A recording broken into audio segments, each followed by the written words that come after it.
আসসালামু আলাইকুম রহমতুল্লাহি ওবারাকাতু। আলহামদুলিল্লাহ, সমস্ত প্রশংসা আল্লাহ সুবহানাহু ওয়া তাআলার জন্য। অতঃপর দুরূদ এবং সালাম বর্ষিত হোক আমাদের প্রিয় নবী রাসূলুল্লাহ সাল্লাল্লাহু আলাইহি সাল্লামের প্রতি। তাকাব্বালাল্লাহু মিন্না ওয়া মিনকুম। সবাইকে ঈদুল আজহার শুভেচ্ছা। আজকে আমরা ঈদুল আজহা স্পেশাল উন্মুক্ত লাইভ এই আলোচনাটা করব ইনশাআল্লাহ।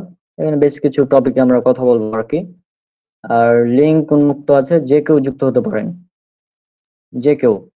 আজকে উন্মুক্ত আলোচনা হবে। আর আমাদের ইকরামুজ্জামান রোকন, তাকেও কিছুক্ষণ পর ইনশাল্লাহ সে যুক্ত হবে, দেখা যাক। হ্যাঁ, তো রনক, আলোচনা শুরু করতে হবে।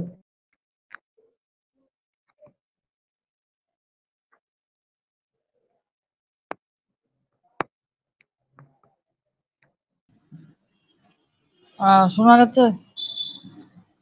হ্যাঁ, শোনা যায়, বলো। আচ্ছা, আসসালামু আলাইকুম ওয়া রাহমাতুল্লাহি ওয়া বারাকাতুহু। আলহামদুলিল্লাহ ওয়াহদা ওয়াসসালাতু ওয়াসসালামু আলা রাসূলিল্লাহ আম্মা বা'দ। সমস্ত প্রশংসা মহান রব্বুল আলামিনের জন্য, যিনি আমাকে এবং আপনাদের কিছু শোনার এবং বলার তৌফিক দিয়েছেন। তারই শুকরিয়া আদায় করছি, আলহামদুলিল্লাহ। অতঃপর দরুদ ও সালাম বর্ষিত হোক খাতামুন নবী সাইয়্যিদুল মুরসালিন, শেষ নবী হযরত মুহাম্মদ রাসূলুল্লাহ সাল্লাল্লাহু আলাইহি ওয়াসাল্লামের উপর। আল্লাহুম্মা সাল্লি আলাইহি আল্লাহুম্মা বারিক আলাইহি। তো আজকে আলোচ্য মূল বিষয়টা ছিল উন্মুক্ত লাইভ, এবং এটা ঈদুল আজহার পক্ষ থেকে আলোচ্য বা স্পেশাল একটা লাইভ বলা যেতে পারে।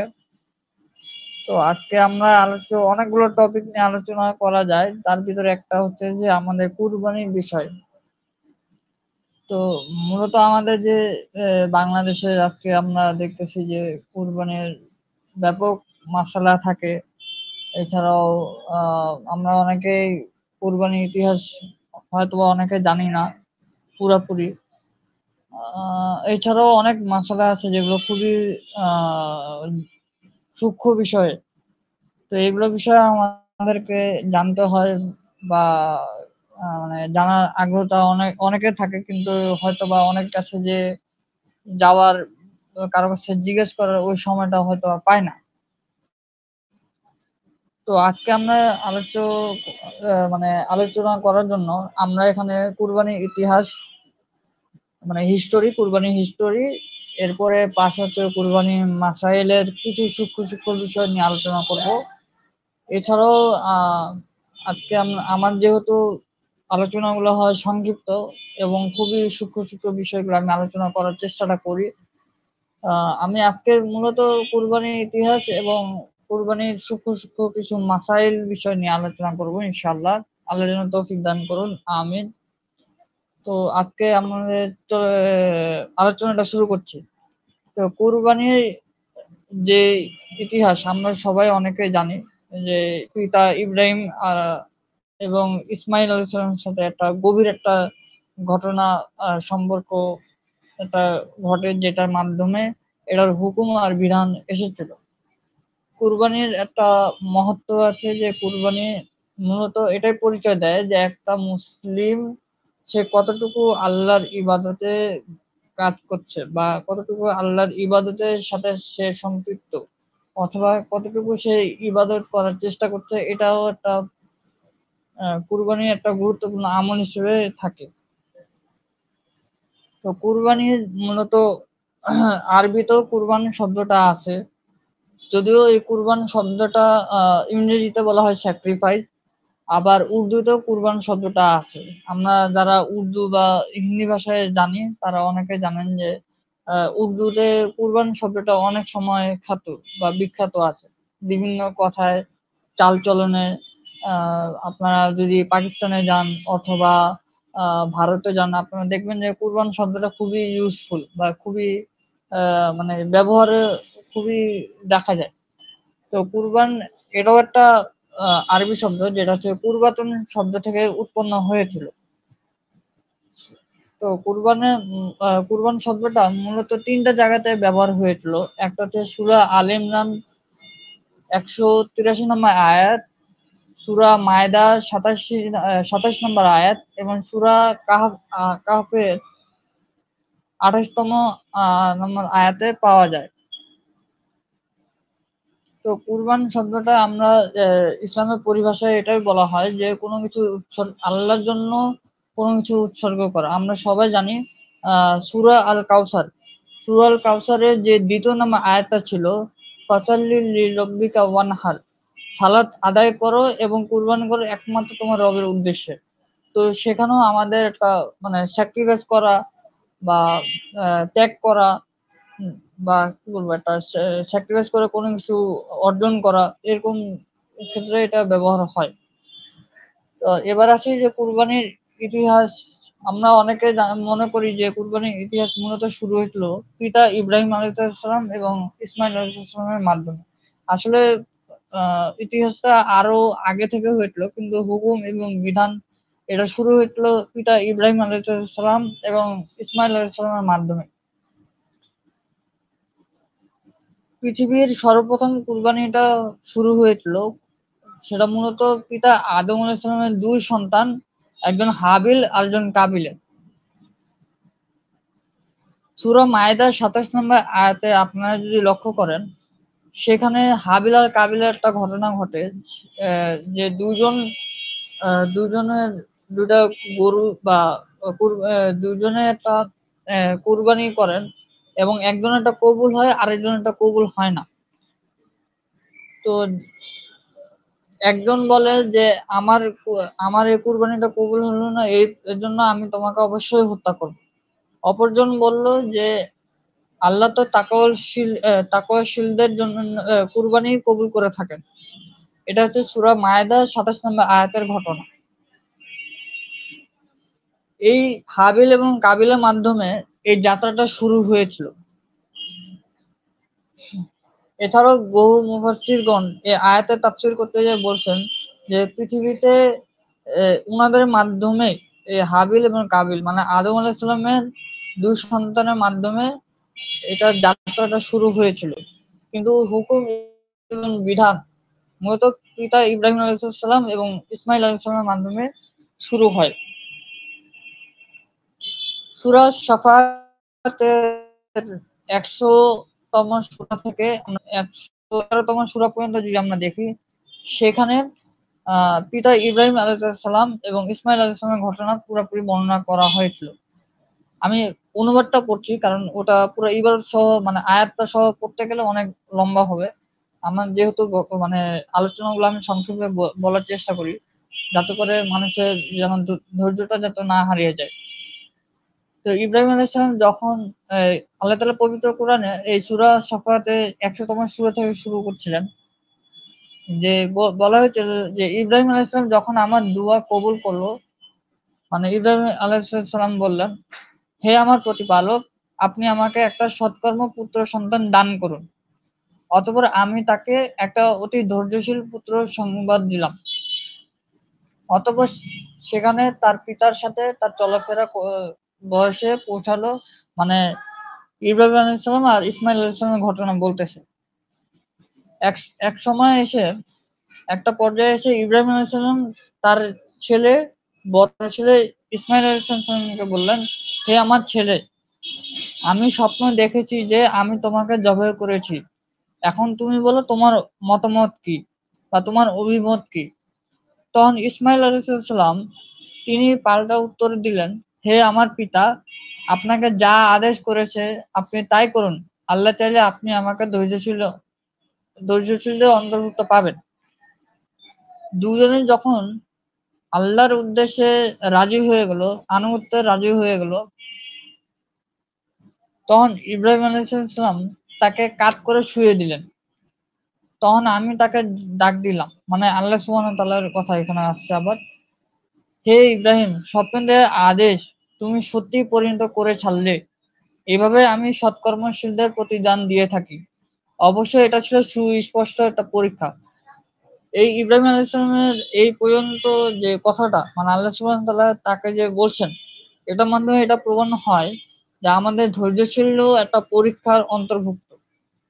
এরপরে আল্লাহ সুবহানাহু ওয়া তাআলা পরবর্তীতে ঘটনাগুলো বলছেন যে আমি এই এক মহান কুরবানির বিনিময়ে পুত্রটিকে ছাড়িয়ে নিলাম, আর আমি তাকে পরবর্তীতে মাঝে স্মরণ করিয়ে রাখলাম। মানে ইসমাইল আলাইহিসসালামকে সমগ্র মানব জাতির জন্য একটা স্মরণীয় একজন পার্সন, মানে স্মরণীয় একজন ব্যক্তি হিসেবে আল্লাহ সুবহানাহু ওয়া তাআলা এটাকে ইতিহাস স্বরূপ হিসেবে প্রেজেন্ট করালো। এরপরে আল্লাহ সুবহানাহু ওয়া তাআলা এটা পরবর্তী ঘটনা বলছেন যে ইব্রাহিমের উপর শান্তি বর্ষিত হোক, সৎকর্মশীলদের মধ্যে আমি এভাবে প্রতিদান দিয়ে থাকি, সে ছিল আমার মুমিন বান্দাদের মধ্যে একজন। এই কথাটা সূরা সাফাত ১০০তম সূরা থেকে ১১১তম সূরা সাফাত ১০০তম আয়াত থেকে ১১১তম আয়াত পর্যন্ত ঘটনা বললাম। এই ব্যাপারে ইমাম ইবনু কাসির রাহিমাহুল্লাহ তার আল বিদায়া ওয়ান নিহায়াতে প্রথম খণ্ড ১৫৭ থেকে ১৫৮তম পৃষ্ঠায় বলেছেন যে আল্লাহ তাআলা আমাদেরকে জানান যে ঘনিষ্ঠ বন্ধু ইব্রাহিম আলাইহিস সালাম তার পিতৃভূমি থেকে হিজরত করলেন। তখন তিনি তার প্রভুর কাছে চাইলেন যে যেন তিনি একটা সৎকর্মশীল সন্তান দান করেন, যেটা আমরা সূরা সাফাত ১০০তম সূরা থেকে যখন আমরা পড়ছিলাম ওই ঘটনার প্রেক্ষিতে ইমাম ইবনু কাসির রাহিমাহুল্লাহ তিনি এই ঘটনাটা বলছেন। তাই আল্লাহ তাআলা তাকে একজন ধৈর্যশীল পুত্র সন্তানের সংবাদ দিয়েছিলেন। আর এটাই ছিল ইসমাইল আলাইহিস সালামের একটা ব্যাপার, কেননা তিনি ইব্রাহিম আলাইহিস সালামের ঔরসে জন্ম নেওয়া প্রথম সন্তান। আর এই ব্যাপারে বিভিন্ন ধর্মগ্রন্থ অনুসারীদের মধ্যে কোনো মতভেদ নেই যে ইব্রাহিম আলাইহিস সালামের ঘরে ইসমাইল আলাইহিস সালামের প্রথম জন্ম করেছিলেন। এটা আল বিদায়া ওয়ান নিহায়াতে ১৫৭ থেকে ৫৮তম পৃষ্ঠায় প্রথম খণ্ডে অন্তর্ভুক্ত হয়েছিল। মজার ব্যাপার হলো যে এখানেও এই ঘটনাটা বাইবেলেও আছে। এই ঘটনাটা আবার বাইবেলের ৩টে জায়গাতে আছে। একটা হচ্ছে যারা জবর বলে, ওখানেও একটা ঘটনা আছে। যদিও রেওয়ায়াত গুলো খুবই সংক্ষিপ্ত, পুরাপুরি মানে বর্ণনা করানো হয় নাই যে ইসমাইল আলাইহিস সালাম হচ্ছে তার প্রথম সন্তান। এটা নিয়ে আমাদের সাথে তাদের একটা বিতর্ক হয়, এটা আমরা অনেকেই জানি বা দেখেছি বিভিন্ন অনলাইনে। বাট ইসমাইল আলাইহিস সালাম যে ইব্রাহিম আলাইহিস সালামের প্রথম সন্তান, এটা কিন্তু তাদের বাইবেলে বর্ণিত হয়েছে। বাইবেলের ওল্ড টেস্টামেন্টও পাবেন, নিউ টেস্টামেন্টও পাবেন। এছাড়াও যে তারা যে জবুর বলে একটা মানে গ্রন্থ তারা বলে, সেখানেও পাওয়া যায়। ইনশাল্লাহ আমরা যখন নেক্সট উন্মুক্ত কোনো লাইভে আমরা আলোচনা করব, তখন ইনশাল্লাহ ওই সময় বাইবেলের বিষয় নিয়ে আমরা আলোচনা করবো ইনশাল্লাহ। এটা ছিল এই পর্যন্ত মোটামুটি ইব্রাহিম আলাইহিস সালামের আর ইসমাইল আলাইহিস সালামের কুরবানির ঘটনা। কুরবানির উদ্দেশ্য কেমন হওয়া উচিত? কুরবানি হচ্ছে ঈদুল আজহা ঈদুল আজহার একটা গুরুত্বপূর্ণ সুন্নাত এবং গুরুত্বপূর্ণ একটা আমল, এবং এর উদ্দেশ্যটা হতে হবে একমাত্র আল্লাহ সুবহানাহু ওয়া তাআলার জন্য, যেটা সূরা কাউসারের ২ নম্বর আয়াতে বলছে ফাসাল্লি লিরাব্বিকা ওয়ানহার, সালাত আদায় করো এবং কুরবানি করো একমাত্র তোমার রবের উদ্দেশ্যে, তোমার প্রতিপালকের উদ্দেশ্যে। তো আমরা এতটুকু বুঝতে পারছি যে কুরবানির উদ্দেশ্য একমাত্র আল্লাহ সুবহানাহু ওয়া তাআলার জন্যই হবে। এই বলে আমার কুরবানির ইতিহাস এবং উদ্দেশ্যটা আমি কিছুটা তাৎপর্যটা তুলে ধরেছি এবং কুরবানির অর্থ বিষয় নিয়ে আমি আলোচনা করেছি। আশা করছি যে আমাদের যে ভাইরা আছে, যেমন ব্রাদার আলী আরমান ভাই আর রুকুন আছে, ওরাও আলোচনা করবে। এগুলো আমি শেষ করছি। আসসালামু আলাইকুম ওয়া রাহমাতুল্লাহি ওয়া বারাকাতুহু। ওয়ালাইকুম আসসালাম ওয়া রাহমাতুল্লাহ। এবার আরমান ভাই আপনি আলোচনা শুরু করেন।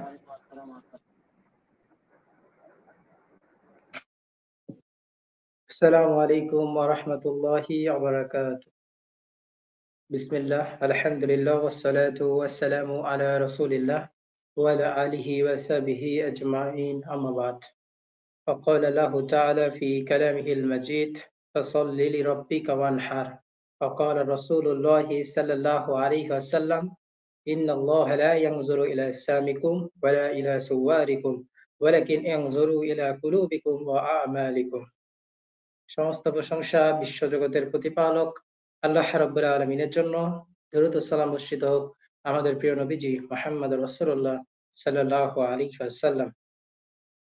ঈদুল আজহা এটা হলো মুসলমানদের দুটি প্রধান উৎসবের মধ্যে একটি উৎসব।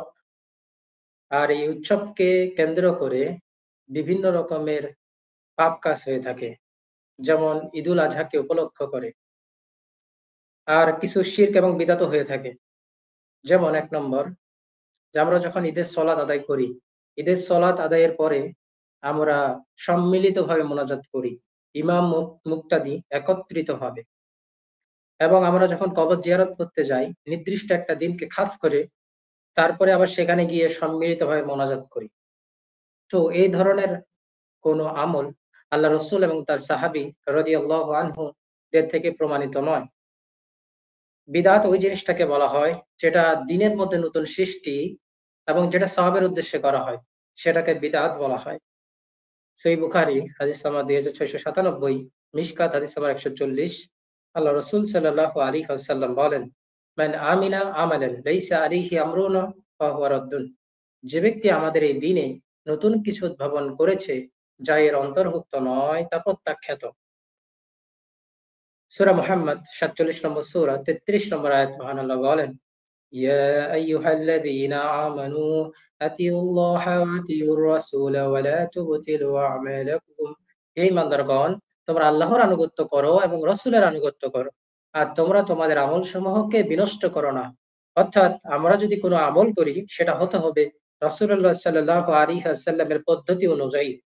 এখন এখানে যে আমরা দোয়া করছি ঈদের সলাতের পরে কবর জিয়ারত করতে গিয়ে সম্মিলিতভাবে মোনাজাত করছি, এটা রাসূল সাল্লাল্লাহু আলাইহি ওয়াসাল্লাম এবং তার সাহাবীগণ থেকে মোটেই প্রমাণিত নয়। সুতরাং এই আমলটি অবশ্যই দিনের মধ্যে নতুন সৃষ্টি এবং এটাকে আমাদেরকে পরিত্যাগ করতে হবে। আর আমরা যখন খুতবা শুরু করি তখন একটি কথা বলি, একটি হাদিস বলি, কুল্লু বিদআতিন দালালা। প্রত্যেকটি বিদআতই হচ্ছে পথভ্রষ্টতা, ওয়া কুল্লু দালালাতিন ফিন্নার, এবং প্রত্যেকটি পথভ্রষ্টতার পরিণাম হচ্ছে জাহান্নাম।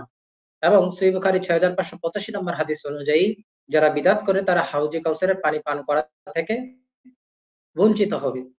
তো ঈদের দিনে ২ নম্বর যে ফিতনা সেটা হলো যে আমরা দেখা যায় যে আমরা সুন্নাহ পদ্ধতি অনুযায়ী তাড়াতাড়ি করে ঈদের জামাত না পড়ে আমরা অনেক দেরি করে ঈদের জামাত করি।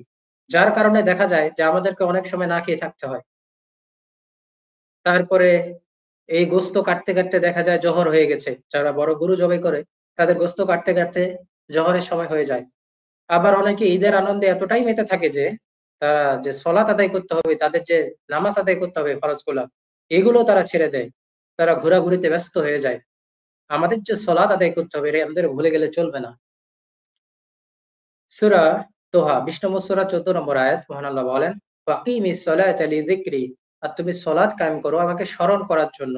আমাদের সলাত আদায় করার উদ্দেশ্য হচ্ছে আল্লাহ রাব্বুল আলামিনকে স্মরণ করা। এবং সালাত পরিত্যাগকারীর যে বিধান এটা কিন্তু ভয়াবহ। সূরা মুদ্দাসসির সূরা নম্বর ৭৪ আয়াত নম্বর ৪২-৪৩, আল্লাহ রাব্বুল আলামিন বলেন, মা সালাকাকুম ফি সাকার। কিসে তোমাদেরকে জাহান্নামের আগুনে প্রবেশ করালো? তারা বলবে, ক্বালু লাম নাকু মিনাল মুসাল্লিন। আমরা সালাত আদায়কারীদের অন্তর্ভুক্ত ছিলাম না। সহিহ মুসলিমের হাদিস, আল্লাহ রাসূল সাল্লাল্লাহু আলাইহি ওয়াসাল্লাম বলেন, ইন্না বাইনার রাজুলি ওয়া বাইনাশ শিরকি ওয়াল কুফরি তারকুস সালাত। মুমিন বান্দা এবং শিরক ও কুফরের মাঝে পার্থক্যকারী হলো সালাত।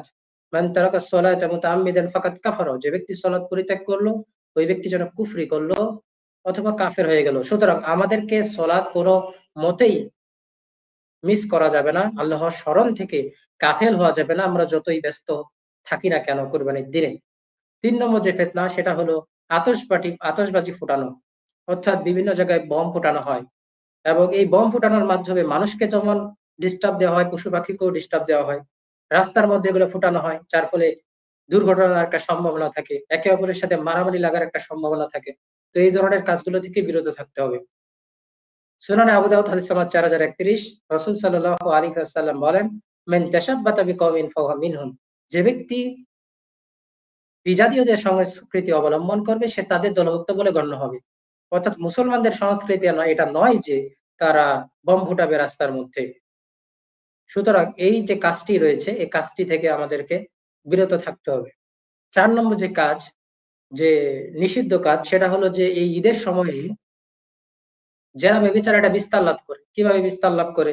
যেমন ঈদুল আজহার দিনে তারা বিভিন্ন জায়গায় ঘুরতে যায়, বিভিন্ন দর্শনীয় স্থান অথবা পার্কে অথবা কোনো জঙ্গলে, যেখানে ছেলে মেয়েদের একাকার মেলামেশা, তারপরে চোখের দৃষ্টিকে হেফাজতে রাখা যায় না এমন জায়গায় মানুষ যায়। অনেকে ছেলে মেয়ে একসাথে ঘুরতে যায়, যাদের একে অপরের সাথে বিবাহ বৈধ। তো এইভাবে জেনা ব্যভিচার কিন্তু বিস্তার লাভ করে এই ঈদুল আজহার সময়ে আসলে। সূরা বনী ইসরাঈল ১৭ নম্বর সূরা ৩২ নম্বর আয়াত মহান আল্লাহ বলেন, ওয়ালা তাকরাবুজ জিনা, তোমরা জিনা নিকটবর্তী হয়ো না, ইন্নাহু কানা ফাহিশাতাও ওয়া সাআ সাবিলা, এটা অশ্লীল ও নিকৃষ্ট কাজ। জিনা এটা কিভাবে হতে পারে? সহিহ মুসলিম হাদিস নাম্বার ৬৫১৩, আল্লাহ রাসূল সাল্লাল্লাহু আলাইহি ওয়াসাল্লাম বলেন যে দু চোখের জেনা হলো দৃষ্টিপাত করা, দোকানের জেনা হলো শ্রবণ করা, জিহ্বার জেনা হলো কথোপকথন করা, হাতের জেনা হলো স্পর্শ করা, পায়ের জেনা হলো হেঁটে যাওয়া, অন্তরের জেনা হলো আকৃষ্ট বাসনা করা এবং লজ্জাস্থান তা বাস্তবায়িত করে এবং মিথ্যা প্রতিপন্ন করে। সুতরাং আমাদেরকে জেনা থেকে অবশ্যই বিরত থাকতে হবে। আল্লাহ রাব্বুল আলামিন আমাদেরকে জেনা থেকে বেঁচে থাকার তৌফিক দান করুক, আমিন। এবং এই যে জেনাগুলো হচ্ছে, এই জেনাগুলোকে আবার অনেকে হালাল বলে মনে করছে। সহিহ বুখারী ৫৫৯০ নম্বর হাদিস, আল্লাহ রাসূল সাল্লাল্লাহু আলাইহি ওয়াসাল্লাম বলেন, লা ইয়াকুনান্না মিন উম্মতি ইস্তাহিল্লুনা আল হিরা ওয়াল হারিরা ওয়াল খামরা ওয়াল আহাজিব, আমার উম্মতের মধ্যে অবশ্যই এমন কতগুলো দলের সৃষ্টি হবে যারা ব্যভিচার, রেশমি কাপড়, মদ ও বাদ্যযন্ত্রকে হালাল জ্ঞান করবে। অর্থাৎ এই যে জেনা ব্যভিচার, এগুলো থেকে ঈদুল আজহা এর জন্য আমাদেরকে বিশেষভাবে সতর্ক থাকতে হবে এবং আমাদের দৃষ্টিকে আমাদেরকে হেফাজত করতে হবে। আল্লাহ রাব্বুল আলামিন তৌফিক দান করুক, আমিন। আরেকটি যে ফিতনা, সেটা হলো ঈদুল আজহাকে উপলক্ষ করে সাংস্কৃতিক অনুষ্ঠান করা হয়, গান বাজনার আয়োজন করা হয়। সেটা হতে পারে ঈদের দিনে অথবা তার পরবর্তী কিছুদিনের ভিতরে, অথবা অনেকে ঈদের দিনেও গান বাজনা শুরু করে দেয়। নাউজুবিল্লাহ, আল্লাহ আমাদেরকে এই সমস্ত কাজ থেকে হেফাজত করুক, আমিন। সূরা লুকমান সূরা নম্বর ৩১ আয়াত নম্বর ৬, মহান আল্লাহ বলেন, ওয়া মিনান নাসি মান ইয়াশতারি লাহওয়াল হাদিসি, আর মানুষের মধ্য থেকে কেউ কেউ না জেনে আল্লাহর পথ থেকে মানুষকে গাফেল করার জন্য বেহুদা কথা খরিদ করে। এখানে যে লাহওয়াল হাদিস শব্দটি রয়েছে, এর দ্বারা সাহাবী আব্দুল্লাহ ইবনে মাসউদ রাদিয়াল্লাহু আনহু এর দ্বারা উদ্দেশ্য করেছেন, সাহাবী মাসউদ রাদিয়াল্লাহু আনহু এর দ্বারা উদ্দেশ্য করেছেন যে এর দ্বারা উদ্দেশ্য হচ্ছে গান বাজনায় লিপ্ত থাকা। এছাড়াও আরো কয়েকজন সাহাবী এর দ্বারা উদ্দেশ্য করেছেন গান বাজনা, অর্থাৎ আল্লাহর পথ থেকে মানুষকে দূরে সরিয়ে নিয়ে যায় এমন গান বাজনা, কিসসা কাহিনী, এগুলো সবগুলোই হচ্ছে লাহওয়াল হাদিসের অন্তর্ভুক্ত। আর বাদ্যযন্ত্র এটাও হচ্ছে হারাম। সহিহ বুখারী ৫৫৯০ নম্বর হাদিস, লা ইয়াকুনান্না মিন উম্মতি ইস্তাহিল্লুনা আল হিরা ওয়াল হারিরা ওয়াল খামরা ওয়াল আহাজিব, আমার উম্মতের মধ্যে অবশ্যই এমন কতগুলো দলের সৃষ্টি হবে যারা ব্যভিচার, রেশমি কাপড়, মদ ও বাদ্যযন্ত্রকে হালাল জ্ঞান করবে, অর্থাৎ হারাম মনে করবে না, হালাল মনে করবে। সুনানে তিরমিজি হাদিস নাম্বার ২২১২, আল্লাহ রাসূল সাল্লাল্লাহু আলাইহি ওয়াসাল্লাম বলেন, ভূমিধস, চেহারা বিকৃতি এবং পাথর বর্ষণ স্বরূপ আযাব অবশ্যই এই উম্মতের মাঝে ঘনিয়ে আসবে। জনৈক মুসলিম ব্যক্তি প্রশ্ন করল যে কখন এসব আযাব সংঘটিত হবে? তিনি তখন বললেন, যখন গায়িকা এবং বাদ্যযন্ত্রের বিস্তৃতি লাভ করবে এবং মদ্যপানের সয়লাব হবে। আর এই যে গান বাজনা বাজানো হবে, এটা কিন্তু গুনাহে জারিহার একটা কারণ। কেননা ওই গানের আওয়াজ যতদূর পর্যন্ত যাবে, যারা এই গানটা ব্যবস্থা করেছে, সহায়তা করেছে, তারাও কিন্তু সমপরিমাণ পাপী হবে। সহিহ মুসলিম হাদিস নাম্বার ৬৫৫৬, ইসলামিক ফাউন্ডেশন, আল্লাহ রাসূল সাল্লাল্লাহু আলাইহি ওয়াসাল্লাম বলেন, ওয়া মান সান্না ফিল ইসলামি সুন্নাতান সাইয়্যাতান ফায়াউমিলা বিহা বা'দাহু কুতিবা আলাইহি মিসলু উজরি মান আমিলা বিহা ওয়া লা ইয়ানকুসু মিন আউজারিহিম শাই, আর যে লোক ইসলামে কোনো অশুভ নীতি চালু করলো, তারপরে সে অনুযায়ী আমল করা হলো, তাহলে এই আমলকারীর খারাপ প্রতিদানের সমান গুনাহ তার জন্য লিখিত হবে। এতে তাদের গুনাহ সামান্য পরিমাণে কমানো হবে না। সুতরাং আপনি গুনাহে জারিয়ার একজন ভাগীদার হবেন। আর এই সমস্ত গান বাজানোর অনুষ্ঠানে টাকা দিয়েও সহায়তা করা যাবে না। কেন? কেননা আল্লাহ আমাদেরকে অসৎ কাজে সহযোগিতা করতে নিষেধ করেছেন। সুতরাং আমাদেরকে এই কাজটি থেকেও বিরত থাকতে হবে। আর ঈদুল আজহার সময়ে শিরকটা কিভাবে হয়? যেমন আপনি কুরবানি দিচ্ছেন আল্লাহর সন্তুষ্টির জন্য না দিয়ে আপনি সেটা দিচ্ছেন লোক দেখানোর জন্য, যার ফলে সেটা ছোট শিরকের অন্তর্ভুক্ত হচ্ছে। রাসূল সাল্লাল্লাহু আলাইহি ওয়াসাল্লাম তার উম্মতকে, আমাদেরকে সতর্ক করেছেন শিরকে আসগার বা ছোট শিরক থেকে। বুলবুল মারাম ১৪৮৪ নম্বর হাদিস, আল্লাহ রাসূল সাল্লাল্লাহু আলাইহি ওয়াসাল্লাম বলেন, আমার উম্মতের উপর সবচেয়ে অধিক ভয় করি শিরকে আসগার বা ছোট শিরক সম্পর্কে। সাহাবীগণ জিজ্ঞেস করলেন, ওয়া শিরকুল আসগর ইয়া রাসূলুল্লাহ, শিরকে আসগার বা ছোট শিরক কি জিনিস? ক্বালা রিয়াউ, তিনি বললেন, রিয়া বা লোক দেখানো আমল। সুতরাং রিয়া বা লোক দেখানো আমল থেকে আমাদেরকে বিরত থাকতে হবে। আর মনে রাখতে হবে যে আল্লাহ তাআলা আমাদের অন্তর এবং আমল দেখেন। রিয়াদুস সালিহিন হাদিস নম্বর ৮, আল্লাহ রাসূল সাল্লাল্লাহু আলাইহি ওয়াসাল্লাম বলেন, ইন্নাল্লাহা লা ইয়ানজুরু ইলা সামিকুম ওয়ালা ইলা সুওয়ারিকুম ওয়ালাকিন ইয়ানজুরু ইলা কুলুবিকুম ওয়া আমালিকুম। নিশ্চয় আল্লাহ তাআলা তোমাদের দেহ এবং তোমাদের আকৃতি দেখেন না, বরং তোমাদের অন্তর এবং আমল দেখেন। সুতরাং আমাদেরকে আমাদের নিয়তটাকে পরিষ্কার রাখতে হবে। সহিহ বুখারী ১ নম্বর হাদিস, ইন্নামাল আ'মালু বিন্নিয়াত, নিয়াহ। প্রত্যেকটি আমল নিয়তের উপরে নির্ভরশীল এবং প্রত্যেক মানুষের জন্য তাই রয়েছে তা সে নিয়ত করে। আমরা যদি আদম আলাইহিস সালাতু ওয়াস সালামের ২ জন পুত্রের গল্পটা পড়ি, যেটা কোরআনে উল্লেখ করা রয়েছে সূরা মাইদা ৫ নম্বর সূরা ২৭ নম্বর আয়াত, যে আর তুমি তাদের নিকট আদমের ২ পুত্রের সংবাদ যথাযথভাবে বর্ণনা করো। যখন তারা উভয়ই কুরবানি পেশ করলো, তখন তাদের একজনের থেকে গ্রহণ করা হলো আর একজনের থেকে গ্রহণ করা হলো না। সে বলল, অবশ্যই আমি তোমাকে হত্যা করব। ক্বালা ইন্নামা ইয়াতাকাব্বালু আল্লাহু মিনাল মুত্তাকিন। অন্যজন বলল, আল্লাহ কেবল মুত্তাকিদের থেকে গ্রহণ করেন। অর্থাৎ যারা মুত্তাকি তাদের থেকে আল্লাহ রাব্বুল আলামিন কুরবানি কবুল করে থাকেন। আর সেখানে হাবিল এবং কাবিলের কথা বলা হচ্ছে।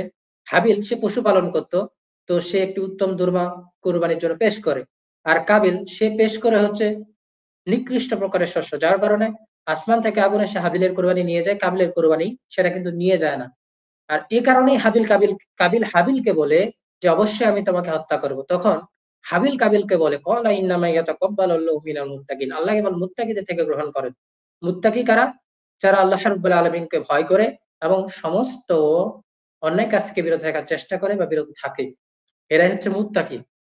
তো যারা লোক দেখানোর উদ্দেশ্যে কোরবানি দেয়, আল্লাহকে সন্তুষ্টির উদ্দেশ্যে কোরবানি দেয় না, তাদের কোরবানি কিন্তু কবুল হয় না। আর যারা আল্লাহর সন্তুষ্টির জন্য কোরবানি দেয়, তাকওয়া অর্জনের জন্য কোরবানি দেয়, তাদের কোরবানি কিন্তু কবুল হয়। তো আমাদেরকে এই বিষয়গুলো অবশ্যই খেয়াল রাখতে হবে যাতে আমাদের নিয়তে কোনো সমস্যা না হয় এবং শিরক বিদআত থেকে বেঁচে থাকতে হবে এবং কোরবানি দিতে হবে আল্লাহ রাব্বুল আলামিনের সন্তুষ্টির জন্য।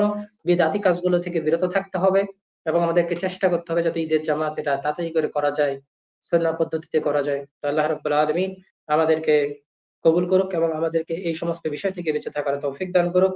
আমিন। আরেকটা যে বিষয় সেটা হলো আহ বিভিন্ন খেলার আয়োজন করা যেগুলো জুয়ায়ের অন্তর্ভুক্ত। অর্থাৎ টাকা লাগিয়ে বিভিন্ন খেলাধুলা করা, যেমন বিবাহিত অবিবাহিত খেলা অথবা কোনো ক্লাসের ভেতরে খেলা ঈদকে উপলক্ষ করে। জুয়া খেলা, এই জুয়া খেলাটা কিন্তু খেলা যাবে না। সূরা মাইদা ৫ নম্বর সূরা ৯০ ৯১ নম্বর আয়াত, সেখানে জুয়াকে হারাম করা হয়েছে। সুতরাং এই জুয়া থেকেও আমাদেরকে বেঁচে থাকতে হবে। তো এই হলো সংক্ষিপ্তভাবে আমার আলোচনা। সুবহানাকাল্লাহুম্মা ওয়া বিহামদিকা আশহাদু আল্লা ইলাহা ইল্লা আনতা আস্তাগফিরুকা ওয়া আতুবু ইলাইক।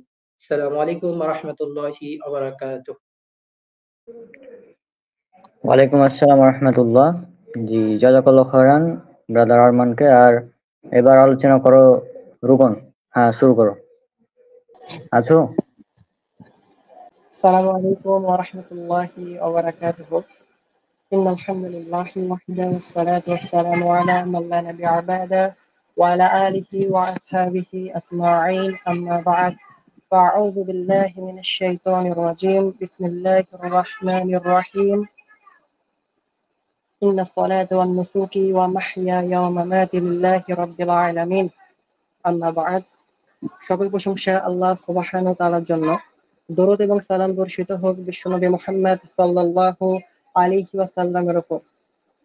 তো আমরা সকলে জানি যে আমাদের হচ্ছে ঈদের দিন আগামীকালকে। তো আমাদের আমরা আরমান ভাই এবং হচ্ছে তাকবিরুল ইসলাম রনক ভাই বিস্তারিত আলোচনা করেছেন। তো আমি বেশি আলোচনা করব না, শুধু কয়েকটি পয়েন্ট এখানে উল্লেখ করব। মানে কুরবানির বিষয়টা একটু স্মরণ করে দেবো আর কি, যে কুরবানির বিধিবিধান কি, শর্ত সমূহ কি কি, কুরবানির চামড়া সম্পর্কে কি বিধান রয়েছে, এগুলো সংক্ষেপভাবে আলোচনা করব। তারপরে হচ্ছে কুরবানির মাংস কত ভাগে ভাগ করা যায় এবং শরিকানা মানে কুরবানির পশুর শরিকানা কেমন হতে হবে, উটে কেমন, বকরি দুম্বাতে কেমন, তারপরে হচ্ছে কুরবানি দেওয়ার সময় কি বলতে হবে, আর কুরবানির বিধানটা কি ওয়াজিব, ফরজ নাকি সুন্নাহ, এতটুকু শুধু সংক্ষিপ্তভাবে জানাই দেবো আর কি। তো প্রথমেই আমি বলি যে কুরবানি বিধান কি। আমাদের কাছে বিশুদ্ধ মত অনুযায়ী কুরবানি হচ্ছে সুন্নতে মুআক্কাদা। তো ইমাম মালিক রাহিমাহুল্লাহ তার মুয়াত্তা মালিকের মধ্যে ২ নম্বর খণ্ড ৪৮৭ পৃষ্ঠার মধ্যে বলেন যে কুরবানি করা হচ্ছে সুন্নাতে মুআক্কাদা, আমার ওয়াজিব নয়। তবে আমি এটা পছন্দ করি না যে কারো সামর্থ্য থাকার পরও সে কোরবানি বর্জন করুক। অর্থাৎ ওনার কাছে হচ্ছে কোরবানি করা হচ্ছে সুন্নাত, ওয়াজিব নয়।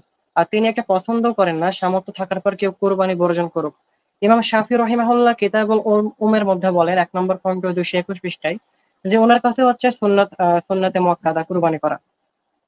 মারিফাতুস সুনান ওয়াল আসারের মধ্যে ইমাম আহ, আহ, সাইয়েদনা আবু বকর রাদিয়াল্লাহু আনহু এবং উমর রাদিয়াল্লাহু আনহুর কাছেও কুরবানি হচ্ছে ওয়াজিব নয়, বরং তাদের কাছেও কুরবানি হচ্ছে সুন্নত পর্যায়ের। যদি ওয়াজিব হতেন তাহলে তারা কখনো কুরবানি ত্যাগ করতেন না। তো এটার রেফারেন্স হচ্ছে মারিফাতুস সুনান ওয়াল আসার 7 নম্বর খণ্ড 188 পৃষ্ঠা, সনদ হচ্ছে হাসান।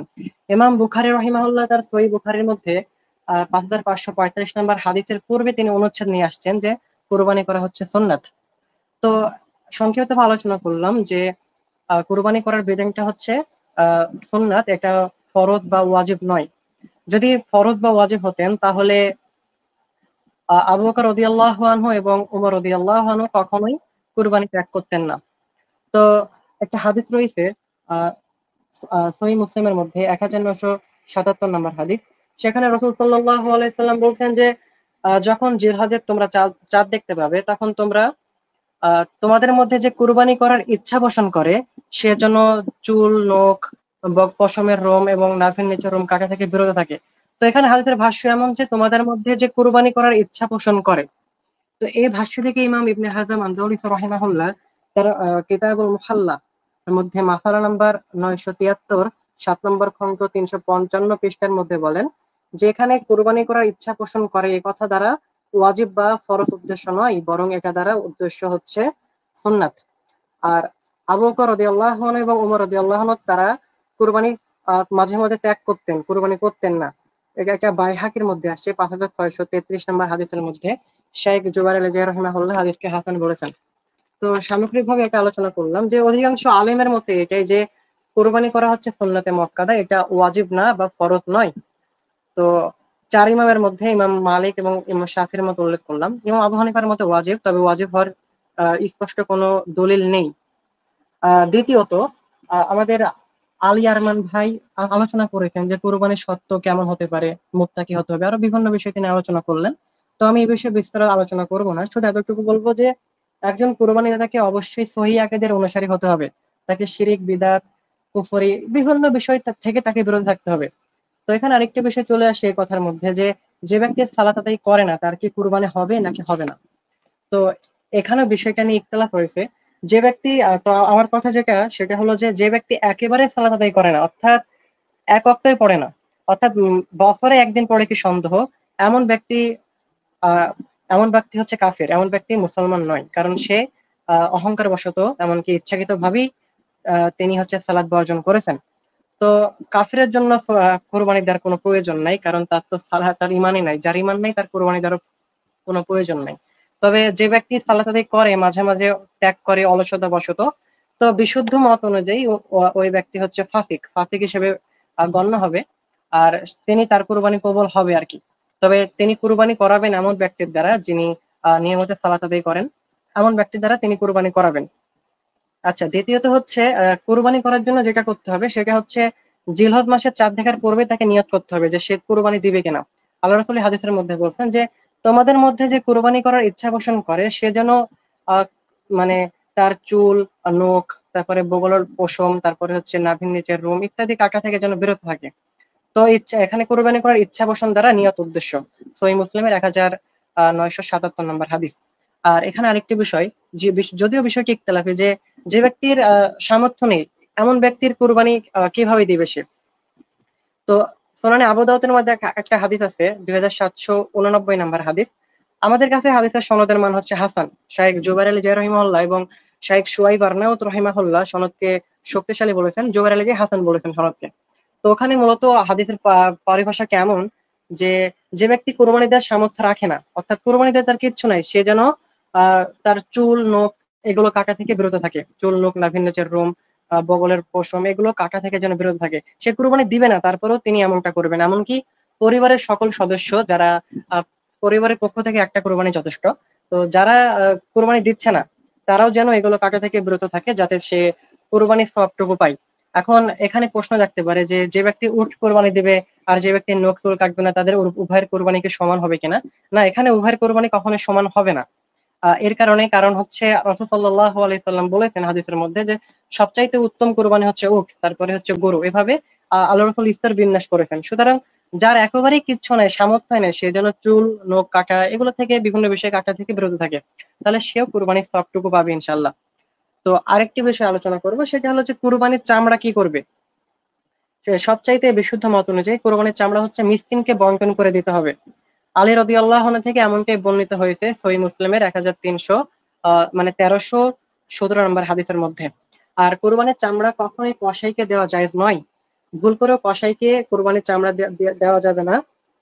অনুরূপ ভাবে কারো মজুরি হিসাবে কুরবানির গোশত প্রদান করা যাবে না, বরং এটা হারাম। কারো মজুরি হিসাবে, পারিশ্রমিক হিসাবে কুরবানির গোশত প্রদান করা যাবে না। যদি তার হক থাকে আলাদা হিসাবে, আত্মীয়তার হিসাবে অথবা অন্য কোনো হিসাবে, তাহলে সেটা ভিন্ন হিসাব, তবে মজুরি হিসাবে দেওয়া যাবে না। এখন কুরবানির বন্টন, মাংস বন্টন কিভাবে করবে। তো কুরবানির মাংস বন্টনে কোনো জোর জবরদস্তি নেই। তবু কেউ চাইলে পরিপূর্ণ মাংস সে নিজেই খাইতে পারে, তবে এটা উত্তম নয়, এটা উত্তম বলা কখনোই উচিত না। কারণ আল্লাহ তাআলা পবিত্র কোরআনে সূরা হজের 28 নম্বর এবং 36 নম্বর আয়াতে যে এখানে নিজেকে খাইতে বলেছে, আত্মীয় স্বজনকে দিতে বলেছে, গরিব মিসকিনকে দিতে বলেছেন। তো কেউ চাইলে পরিপূর্ণভাবে নিজেও খেতে পারেন, তবে এটা উত্তম নয়। দ্বিতীয়ত গরিব মিসকিনকে ভাগ দিতে হবে। তৃতীয়ত আত্মীয় স্বজন, বন্ধু বান্ধবদের ভাগ দেওয়া জায়েজ রয়েছে। সূরা হজের 28 এবং 36 নম্বর আয়াত পড়লে সেটা আমরা বুঝতে পারবো ইনশাআল্লাহ। তো শরিকানা, একটি কুরবানি কতকে শরিকানা। বকরি, দুম্বা, ভেড়াতে এক ভাগে যথেষ্ট, একজনের পক্ষে একটাই দিতে হবে। আর দ্বিতীয়ত গাভী, ষাঁড়, উটনি এগুলোতে 7 ভাগ দেওয়া জায়েজ রয়েছে। কিছু কিছু হাসান সনদে বর্ণিত হয়েছে যে উট এবং উটনিতে 10 ভাগ দেওয়া জায়েজ রয়েছে সহিহ মুসলিমের 1318 এবং তিরমিজির 1501 নম্বর হাদিসের মধ্যে। আর কুরবানি দেওয়ার সময় ব্যক্তি কি বলবে। বিসমিল্লাহ বলবে এবং আল্লাহু আকবার দুটাই বলবে। আল্লাহু আকবার বলবে এবং বিসমিল্লাহ বলে কুরবানি করবে, এটা সুন্নাহ। সহিহ মুসলিমের 1966 নম্বর হাদিসের মধ্যে শুধু বিসমিল্লাহ বলাও জায়েজ রয়েছে, তবে বিসমিল্লাহি আল্লাহু আকবার এটা বলা বেশি উত্তম। আর পুরো পরিবারের পক্ষ থেকে একটা কুরবানি যথেষ্ট, তিরমিজির 1506 নম্বর হাদিস। আর মৃত ব্যক্তির পক্ষ থেকে কুরবানি করার যে দলিলগুলো রয়েছে সেগুলো সহিহ নয়, সেগুলো সবগুলো জয়ীফ। তো আমরা এগুলো থেকে বিরত থাকার চেষ্টা করব। তো এটাই আর কি সংক্ষিপ্ত আলোচনা করলাম যে আসলে একবার করে স্মরণ করিয়ে দিলাম যে কুরবানির বিষয়টা কেমন, বিধান কেমন, কি কি শর্তাবলী অবলম্বন করতে হবে, কুরবানির চামড়া সম্পর্কে বিধান কি, শরিকানা কেমন, কয় ভাগে ভাগ করতে হবে, কিভাবে কুরবানিটা করতে হবে। আর দ্বিতীয়ত আরেকটি বিষয় বলবো আমি এখানে, যে সেটা হলো কোরবানি বা বিভিন্ন অনুষ্ঠানকে কেন্দ্র করে আমাদের অনেক ছেলেরা হাতে মেহেদি দিয়ে থাকে। তো এটা একদম হারাম, এটা মেয়েদের সাদৃশ্য অবলম্বন করা হয়। শেখ ইবনে উসাইমিন থেকে ফাতোয়া রয়েছে, এমনকি সৌদি আরবের স্থায়ী বোর্ডের কমিটি যেটা রয়েছে সেখান থেকে ফাতোয়া রয়েছে এমনটা যে এটা হচ্ছে সুস্পষ্টভাবে হারাম, এটা করা যাবে না। কারণ এতে মহিলাদের সাদৃশ্য অবলম্বন করা হয়। আর আল্লাহ রাসূল সাল্লাল্লাহু আলাইহি সাল্লাম তাদের উপর হচ্ছে অভিশাপ দিয়েছেন যারা নারীদের সাদৃশ্য অবলম্বন করে। দ্বিতীয়ত ঈদের দিন সুন্নাত গুলো কি কি, যদিও সংক্ষিপ্তভাবে বলা যায় এটা, সেটা হলো যে সকালে ঘুম থেকে উঠে প্রথমে তো সালাত আদায় করতে হবে জামাতের সহিত। এটা তো আদায় করতেই হবে, কারণ সালাত আদায় করা হচ্ছে আর কি ফরজ, এটা আদায় করতেই হবে।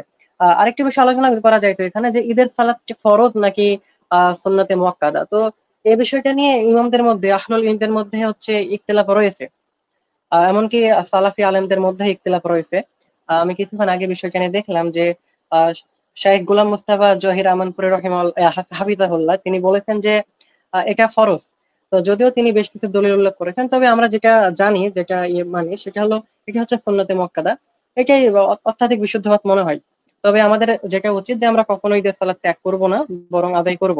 তো আর রাসূল সাল্লাল্লাহু আলাইহি সাল্লাম ঈদের সালাতের পূর্বে তিনি, মানে ঈদুল ফিতরের দিন তিনি বেজোড় সংখ্যক খেজুর খেয়ে যেতেন। আর ঈদুল আজহার দিন তিনি যতক্ষণ না কোরবানি দিতেন ততক্ষণ পর্যন্ত কিছু খাইতেন না। আর দ্বিতীয়ত আহ, মানে গোসল করা হচ্ছে সুন্নাত আর কি। আব্দুল্লাহ বিন উমর রাদিয়াল্লাহু আনহু মুয়াত্তা মালিকের মধ্যে হাদিস রয়েছে যে সহিহ সনদে, যে তিনি ঈদের সালাতের পূর্বে হচ্ছে গোসল করতেন, সুগন্ধি ব্যবহার করতেন, এমনকি নতুন ভালো পোশাক পরে যেতেন ঈদগাহে। এক রাস্তা দিয়ে যেতেন, অন্য রাস্তা দিয়ে ফিরে আসতেন। এটা হচ্ছে ঈদের সুন্নাত, রাসূল সাল্লাল্লাহু আলাইহি সাল্লাম থেকে এমনটাই বর্ণিত হয়েছে আর কি। তো এই হচ্ছে আমার সংক্ষিপ্ত আলোচনা। তো আলোচনা আমি এখানে সংক্ষিপ্ত করছি। আসসালামু আলাইকুম ওয়া রাহমাতুল্লাহি ওয়া বারাকাতুহু।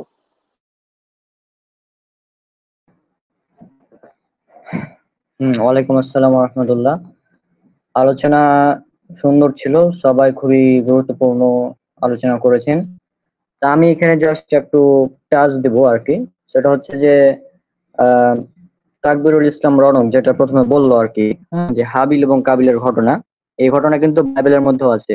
হ্যাঁ, বুক অফ জেনেসিস 4 নম্বর অধ্যায়টি যদি আপনারা পড়েন তাহলে সেখানে এটা পেয়ে যাবেন। আর যেটা হচ্ছে রনক আর একটি কথা বলেছিল, সেটা হচ্ছে যে বাইবেলের মধ্যে যেটা উল্লেখ করা আছে যে ইব্রাহিম আলাইসাল্লামের প্রথম সন্তান তিনি হচ্ছেন ইসমাইল আলাইসাল্লাম।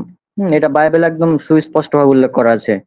এটা আপনারা যদি বাইবেলের গসপেল অফ সরি বাইবেলের বুক অফ জেনেসিস অধ্যায় 16 ভার্স 15 এবং 16 এখানে স্পষ্ট উল্লেখ করা আছে যে হাজেরা মানে তারা হাজেরাকে হাগেরা বলে। তো হাগেরার একটি ছেলে হলো, আর ইব্রাহিম ছেলেটির নাম দিলেন ইসমাইল। হ্যাঁ, এই যেটা হিব্রুতে ইসমাইল এরকম। তো ইব্রাহিমের বয়স যখন 86 ছিল তখন ইব্রাহিম মানে ইসমাইলের জন্ম হয়। সেখান থেকে স্পষ্ট যে ইব্রাহিম আলাইসাল্লামের প্রথম সন্তান তিনি হচ্ছেন ইসমাইল আলাইসাল্লাম, এটা বাইবেল থেকেও স্পষ্ট। এখন এখানে আরেকটি ব্যাপার আছে, বাইবেলের বিভিন্ন জায়গায় বলা হয়েছে যে কোরবানিটা আসলে ইসমাইলকে দেওয়া হয়নি, বরং ইসহাককে দেওয়া হয়েছিল, মানে ইসহাকের ক্ষেত্রে ব্যাপারটা বলা হয়েছিল। তো এই বিষয়ে আমাদের ব্রাদার রাহুল ভাইয়ের একটা লেখনী আছে, রেসপন্স টু অ্যান্টি ইসলাম, এটা মানে নাস্তিকরা এটা নিয়ে আর কি অনেক অভিযোগ করে যে কোরআনে তো বলা নাই যে ইসমাইল আলাইহিস সালামকে কুরবানির মানে দেওয়া হয়েছিল বা এরকম।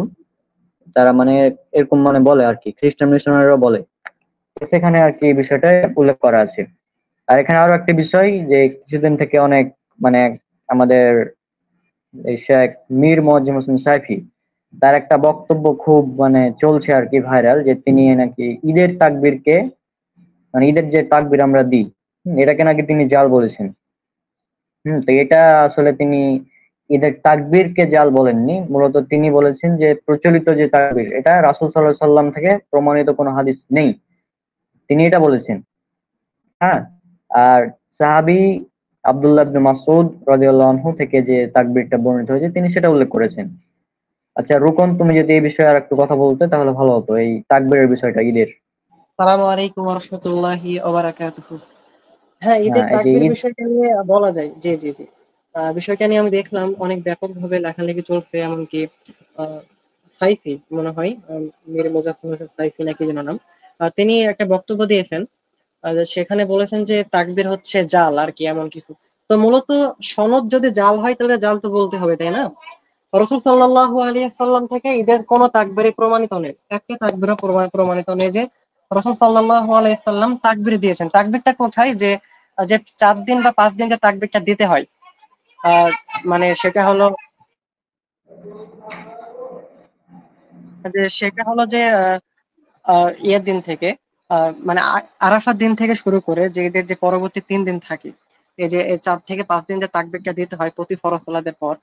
তো এই বিষয়টা যে তাকবীরটা চলে, যে আল্লাহু আকবার আল্লাহু আকবার, লা ইলাহা ইল্লাল্লাহু আল্লাহু আকবার আল্লাহু আকবার ওয়া লিল্লাহিল হামদ। তো এই তাকবীরটা হচ্ছে সহিহ সনদে আব্দুল্লাহ বিন মাসউদ থেকে প্রমাণিত নয়। সনদের মধ্যে 3 জন রাবী রয়েছে, 3 জনের মধ্যে জাবির আল জুফি রয়েছে, আরো 2 জন রাবী রয়েছে যারা মিথ্যুক আর কি, জাল হাদিস বর্ণনা করত। তো এই কারণে তিনি মূলত সনদকে জাল বলেছেন। আর এটা প্রমাণিত না আসলে। অনেক বিষয়টা এমন যে সাহাবী থেকে অনেক সহিহ সনদেও মানে বর্ণিত হয়েছে আর কি, আসার বর্ণিত হয়েছে তাকবীরের জন্য।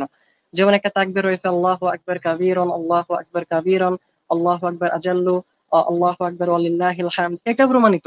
এটা মুসনাদ ইবনে আবি শাইবার মধ্যে রয়েছে। তো মূলত আমাদের সমাজে এই বিষয়টা প্রচলিত হয়ে গেছে, তো এই তাকবীরটা এই কারণে মানুষ এই বিষয়টা মেনে নিতে পারছে না। কিন্তু আমাদের যে উচিত হচ্ছে যে সত্যটা প্রকাশ যাওয়ার পর সে বিষয়টা মেনে নেওয়া। আসলে আলবানী রহিমাহুল্লাহ সে হাদিসকে হাসান বলেছে বা সহিহ বলেছে। ইরওয়ালিল গালিল থেকে অনেকে দলিল দিচ্ছে, মূলত এটা আলবানী রহিমাহুল্লাহর কথা না বোঝার জন্য, অথবা তার তাহকিক ভালো মতো করে পড়া না পড়ার জন্য আর কি। এটা তাদের অজ্ঞতা ছাড়া কিছুই না। আলবানী রহিমাহুল্লাহ ওই সনদের একজন রাবীকে প্রথম যুগে তার প্রথম জীবনে তিনি কোনো সমালোচনা করেননি ওই রাবীর ওপর, কিন্তু পরবর্তী সময়ে তিনি ওই রাবী সম্পর্কে বিস্তারিত লেখেন যে তিনি তাকে মুদাল্লিসই মনে করতেন। এই কারণে পরবর্তী যতগুলো সনদে ওই রাবীকে পাইছে সকল সনদকে তিনি জয়ীফ বলেছেন আর কি। তো ইরাউল গালিলে তিনি প্রথম যুগে আলোচনা করেছিলেন এই বিষয়টি নিয়ে, যে ওখানে এই কারণে হাদিসটা সহি বলেছেন, কিন্তু পরবর্তী যুগে এসে তার উসুল মতেই হাদিসটা সহি না, তার উসুল মতে হাদিসটা জয়ীফ। আমাদের মানে আরো অনেক মানে প্রচলিত রয়েছে যেগুলো সহিহ সূত্রে বর্ণিত হয়েছে, অনেক সালাফ থেকে প্রমাণিত হয়েছে, আমরা চাইলে সেগুলো পাঠ করতে পারি।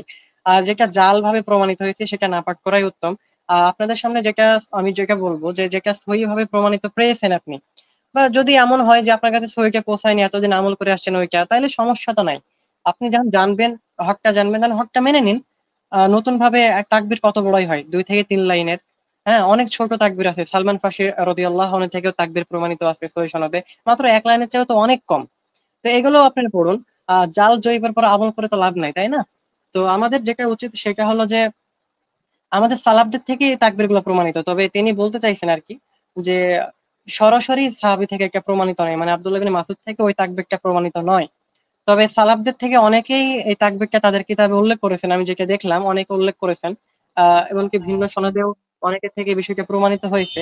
তো তাকবীরের বিষয়টা যেটা মূল কথা সেটা হলো যে রাসূল সাল্লাল্লাহু আলাইহি সাল্লাম থেকে কোনো তাকবীরই প্রমাণিত নাই, একটা তাকবীরও প্রমাণিত নাই। সুতরাং আমাদের সাহাবীদের থেকে যেগুলো প্রমাণিত আছে সেগুলো আমরা আমল করতে পারি, এটা বেশি উত্তম হবে। তারপর সালাফদের থেকে অর্থাৎ তাবেঈদের থেকে অথবা তাবেঈনদের থেকে যেগুলো উল্লেখ আছে সেগুলো আমল করা যেতে পারে।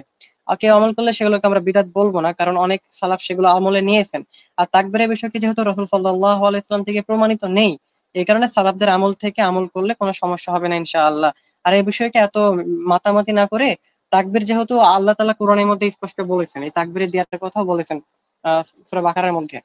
তো সেখানে বলেছেন তিনি, তো তাকবীর তো তিনি নির্ধারিত করে দেননি অথবা আল্লাহ রাসূল নির্ধারণ করেননি। তো সালাফদের যে আমলগুলো করেছেন আমরা ইনশাআল্লাহ সেগুলো আমল করার চেষ্টা করবো ইনশাআল্লাহ। তো এই হচ্ছে কথা আর কি। হ্যাঁ, আচ্ছা, আমি এখানে একটু যুক্ত করি। আচ্ছা বলো। আচ্ছা, এখানে তো রুকুন অনেক কিছুই বলছে, তবে আমি যেটা বলবো যে সবচেয়ে বেশি যে দলিলটা বা যে রেফারেন্সটা পাওয়া যায়, যেটা দিয়ে বেশিরভাগই মানে মজবুত বলে দাবি করা হয়, সেটা হচ্ছে যে মুসান্নাফ ইবনে আবু শাইবার 5697 হাদিসটা, যেটা ইবনে আব্বাস থেকে একটা কল আছে। আমিও এটা নিয়ে ঘাটাঘাটি করছিলাম, পরে দেখলাম যে ইমাম আলবানী রাহিমাহুল্লাহ ইরওয়াল গালিগুলো আনছে, সেটাও দেখলাম। পরে আবার দেখলাম যে না, সিলসিলাতুল যঈফাতে আবার 10টা সনদ, ভিন্ন ভিন্ন সনদে একই রাবির উপরে মন্তব্য আছে। তো ওই রাবিটা হচ্ছে আবু ইসহাক আস-সাবিঈ। তো উনার ব্যাপারে এত পরিমাণ যারা আছে, আমি তো দেখছিলাম, আমিও প্রথম আমিও অবাক হয়েছিলাম যে হ্যাঁ, ইমাম হ্যাঁ, হ্যাঁ, আলবানী। আমি আমি ওইটা সম্পর্কে বলছিলাম। ইমাম আমিও প্রথম আলবানী অবাক রাহিমাহুল্লাহ হয়েছিলাম প্রথম যে যুগে আর কি তিনি ওই রাবি সম্পর্কে হ্যাঁ, হ্যাঁ, কিছু মন্তব্য করেননি, সমালোচনা করেননি, কিন্তু পরবর্তী সময়ে এসে তিনি তাকে মুদাল্লিস মনে করতেন। হ্যাঁ, হ্যাঁ, হ্যাঁ, যেটা হচ্ছে যে পর পর 10টা রেফারেন্স পাওয়া যায়, সেখানে হচ্ছে খালি মুদাল্লিস বলে সবচেয়ে বেশি আখ্যায়িত করছে।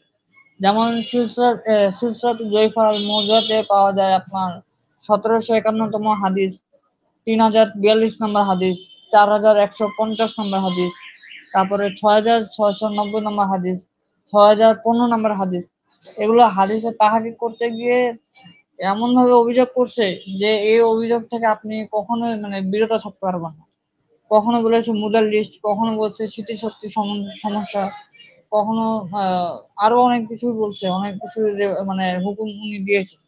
তো ইমাম আলবানীর ইরওয়াল গালিলটা ছিল মূলত আগের যুগের তার তাহকিক, পরেরটা হয়েছিল যে সিলসিলাতুল যঈফাতে যে 10টা হাদিসে তাহকিক করছে, এটা হচ্ছে তার লেটেস্ট তাহকিক ছিল, মানে শেষ পর্যায়ে তার তাহকিকটা ছিল। তো এই বিষয়টা ছিল মূল বিষয়টা, এই হাদিসের আলোকে বিষয় যে বিতর্কটা সৃষ্টি হয়েছিল, এটা হচ্ছে মূল কথাটা ছিল। আরেকটা মাসালা থেকে গেছে যে কুরবানি কতদিন করা যাবে কিনা, এটা রুকন বলবে না আমি বলবো? আচ্ছা, একজন আমি বলি বললেই এই হলো। বিষয়টা। আচ্ছা, এরকম আমি বলি বলো। তাই। আসলে আচ্ছা, আমি এই বিষয়টা নিয়ে আজকে একটা বিস্তারিত পোস্ট করেছি। তারপরে হচ্ছে আহ যেটা বলবো সেটা হলো যে এই বিষয়টা নিয়ে ব্যাপক ইখতিলাফ রয়েছে ইমামদের মধ্যে, ব্যাপকভাবে ইখতিলাফ রয়েছে, এমনকি সালাফদের যুগ থেকে ইখতিলাফ চলে আসছে। কারণ সালাফদের থেকে আব্দুল্লাহ বিন উমর থেকে 2 ধরনের মতামত পাওয়া যায়। একবার তিনি বলছেন যে কোরবানির দিন সহ পরবর্তী 2 দিন কোরবানির দিন। আরেকটা জায়গায় আব্দুল্লাহ বিন আব্বাস থেকে বর্ণিত আসছে যে তিনি বলছেন যে কোরবানির দিন সহ পরবর্তী 3 দিন। এটা নিয়ে ব্যাপকভাবে ইখতিলাফ রয়েছে। তো যেটা হলো শেখ জুবাইর আলী জাহি রাহিমাহুল্লাহ, তিনি তার কিতাবের মধ্যে একটা আর্টিকেল লিখছিলেন তিনি বই আকারে একজনের খণ্ডনে তিনি লিখছিলেন, সেখানে তিনি প্রমাণ করেছেন তার নিচে প্রাধান্যযুক্ত মত এটা হচ্ছে যে কুরবানির দিন সহ পরবর্তী 2 দিন হচ্ছে কুরবানির দিন, আহ যেটা কুরবানি করা যায়। কিন্তু ইমাম নববী সহ আরো অনেকেই এই বিষয়টা নিয়ে বলেছেন যে জমহুরদের মতে কুরবানির দিন সহ পরবর্তী 3 দিন এটা হচ্ছে জমহুরদের মত, এটা ইমাম শাফির মত, এমনকি শাফি মাযহাবের এটা মত আর কি। তো এই বিষয়টা নিয়ে আমি যেটা বলবো সেটা হলো যেহেতু দুই পক্ষের দলিল রয়েছে এবং এমনকি শাইখ জুবাইর আলী জিয়া রাহিমাহুল্লাহ তিনি তাহাকিক পণ্য যে আলোচনা করেছেন সেটার খণ্ডনে ইমাম ইমাম মানে শাইখ কাফায়াতুল্লাহ সানাবেলি, ভারতের অনেক বড় মুহাক্কিক আলেম, তিনি একটা খণ্ডনে একটা কিতাব লিখছেন। সেখানে ইমাম শাইখ জুবাইর আলী জিয়ার তিনি খণ্ডন করেছেন আর কি, যেগুলো তিনি দলিল হিসেবে উল্লেখ করেছেন আমি সেটাও পড়লাম। মুয়াত্তা মালিকের মধ্যে 1 নম্বর খণ্ডেও 620-21 পৃষ্ঠায় ওইটা আলোচনা রয়েছে আর কি। তো আমি যেটা বলবো যে দুই পক্ষের মতামত এটাই যে যাদের কাছে শাইখ জুবাইর আলী জিয়া রহমাল্লাহ তাহকিক যদি স্ট্রং মনে হয়, শক্তিশালী মনে হয়, যে মনে হয় যে এটাই হয়তো বা হকের বেশি নিকটবর্তী, তাহলে তারা এটাই মানুক যে কুরবানির দিন সহ পরবর্তী 2 দিন হচ্ছে কুরবানির দিন। আর যাদের কাছে এটাও স্পষ্ট হয়েছে যে না কুরবানির দিন সহ পরবর্তী 2 দিন পরবর্তী 3 দিন আর কি, মানে মোট 4 দিন হচ্ছে কুরবানির দিন, যেটা কাফায়াতুল্লাহ সানাবিল হাফিজাহুল্লাহ তিনি হচ্ছে উল্লেখ করেছেন বা প্রমাণ করেছেন তাহকিক পূর্ণ ভাবেই। কারো কাছে থেকে মনে হয় যে এটা শক্তিশালী, তাহলে সে এটা মানতে পারে। তবে সৌদি আরবেরও ফতোয়া এমন যে 4 দিন হচ্ছে কুরবানির দিন, মানে কুরবানির দিন সহ পরবর্তী 3 দিন। তো আমি এটাই বলবো যার কাছে যা তাহাকিক বেশি শক্তিশালী মনে হবে। আর এই বিষয়টা নিয়ে বেশি বাড়াবাড়ি করার প্রয়োজন নেই, কারণ সালাফদের থেকে 2 ধরনের মতামত পাওয়া যায়। কেউ কেউ বলছেন যে কুরবানির দিন সহ পরবর্তী 2 দিন, কেউ কেউ বলছেন না কুরবানির দিন সহ পরবর্তী 3 দিন। তো এই কারণে আমরা এই বিষয়কে নিয়ে বেশি বাড়াবাড়ি করব না। কারণ আল্লাহ রাসূল বলেছেন যে সবচেয়ে উত্তম কুরবানির দিন হচ্ছে প্রথম দিন। তা আমাদের উচিত হবে যে প্রথম দিনে যেন আমরা কুরবানিটা করে ফেলি, যাতে পরবর্তী 2 দিন বা 3 দিনের দিকে যাইতে না হয়। তো যাদের কাছে যে বিষয়টা বেশি স্পষ্ট মনে হবে, শক্তিশালী মনে হবে, তারা সেটা মানুক, আমরা কারো বিরোধিতা করব না। কেউ যদি বলে 4 দিন, আমরা তাকে নিষেধ করবো না যে না ভাই 4 দিন না, আমার 3 দিনই সঠিক। আবার কেউ যদি আমাদেরকে বলে যে না ভাই তোমাদের 3 দিন সঠিক না, 4 দিনই সঠিক, তাইলে এটাও করা যাবে না আরকি। যেহেতু সালাফদের থেকে ইখতিলাফ রয়েছে, সুতরাং আমরা এই বিষয়কে নিয়ে বাড়াবাড়ি করব না, বরং যার কাছে যেটা শক্তিশালী মনে হয় সেটাই মানার চেষ্টা করবো ইনশাআল্লাহ। আল্লাহু আলাম। হ্যাঁ, এখানে আর একটি মাসালা থেকে গেছে, সেটা হচ্ছে যে কোরবানি এবং আকিকা একসাথে এক পশুতে করা যাবে কি যাবে না। হ্যাঁ, তো এই বিষয়টা কে বলবে? কি প্রশ্ন এই বুঝতে পারেনি, বিষয়টা তুমি প্রশ্নটা কি বলো। আবার? হ্যাঁ, এটা হচ্ছে যে কোরবানির পশু দিয়ে, মানে একটাই পশু, ওটা দিয়ে আকিকা করা যাবে কিনা একসাথে। এটা অনেকে আর কি প্রশ্ন করে এই বিষয়টা নিয়ে। হ্যাঁ, আচ্ছা তুমি বলো এই বিষয়ে, তুমি বলো।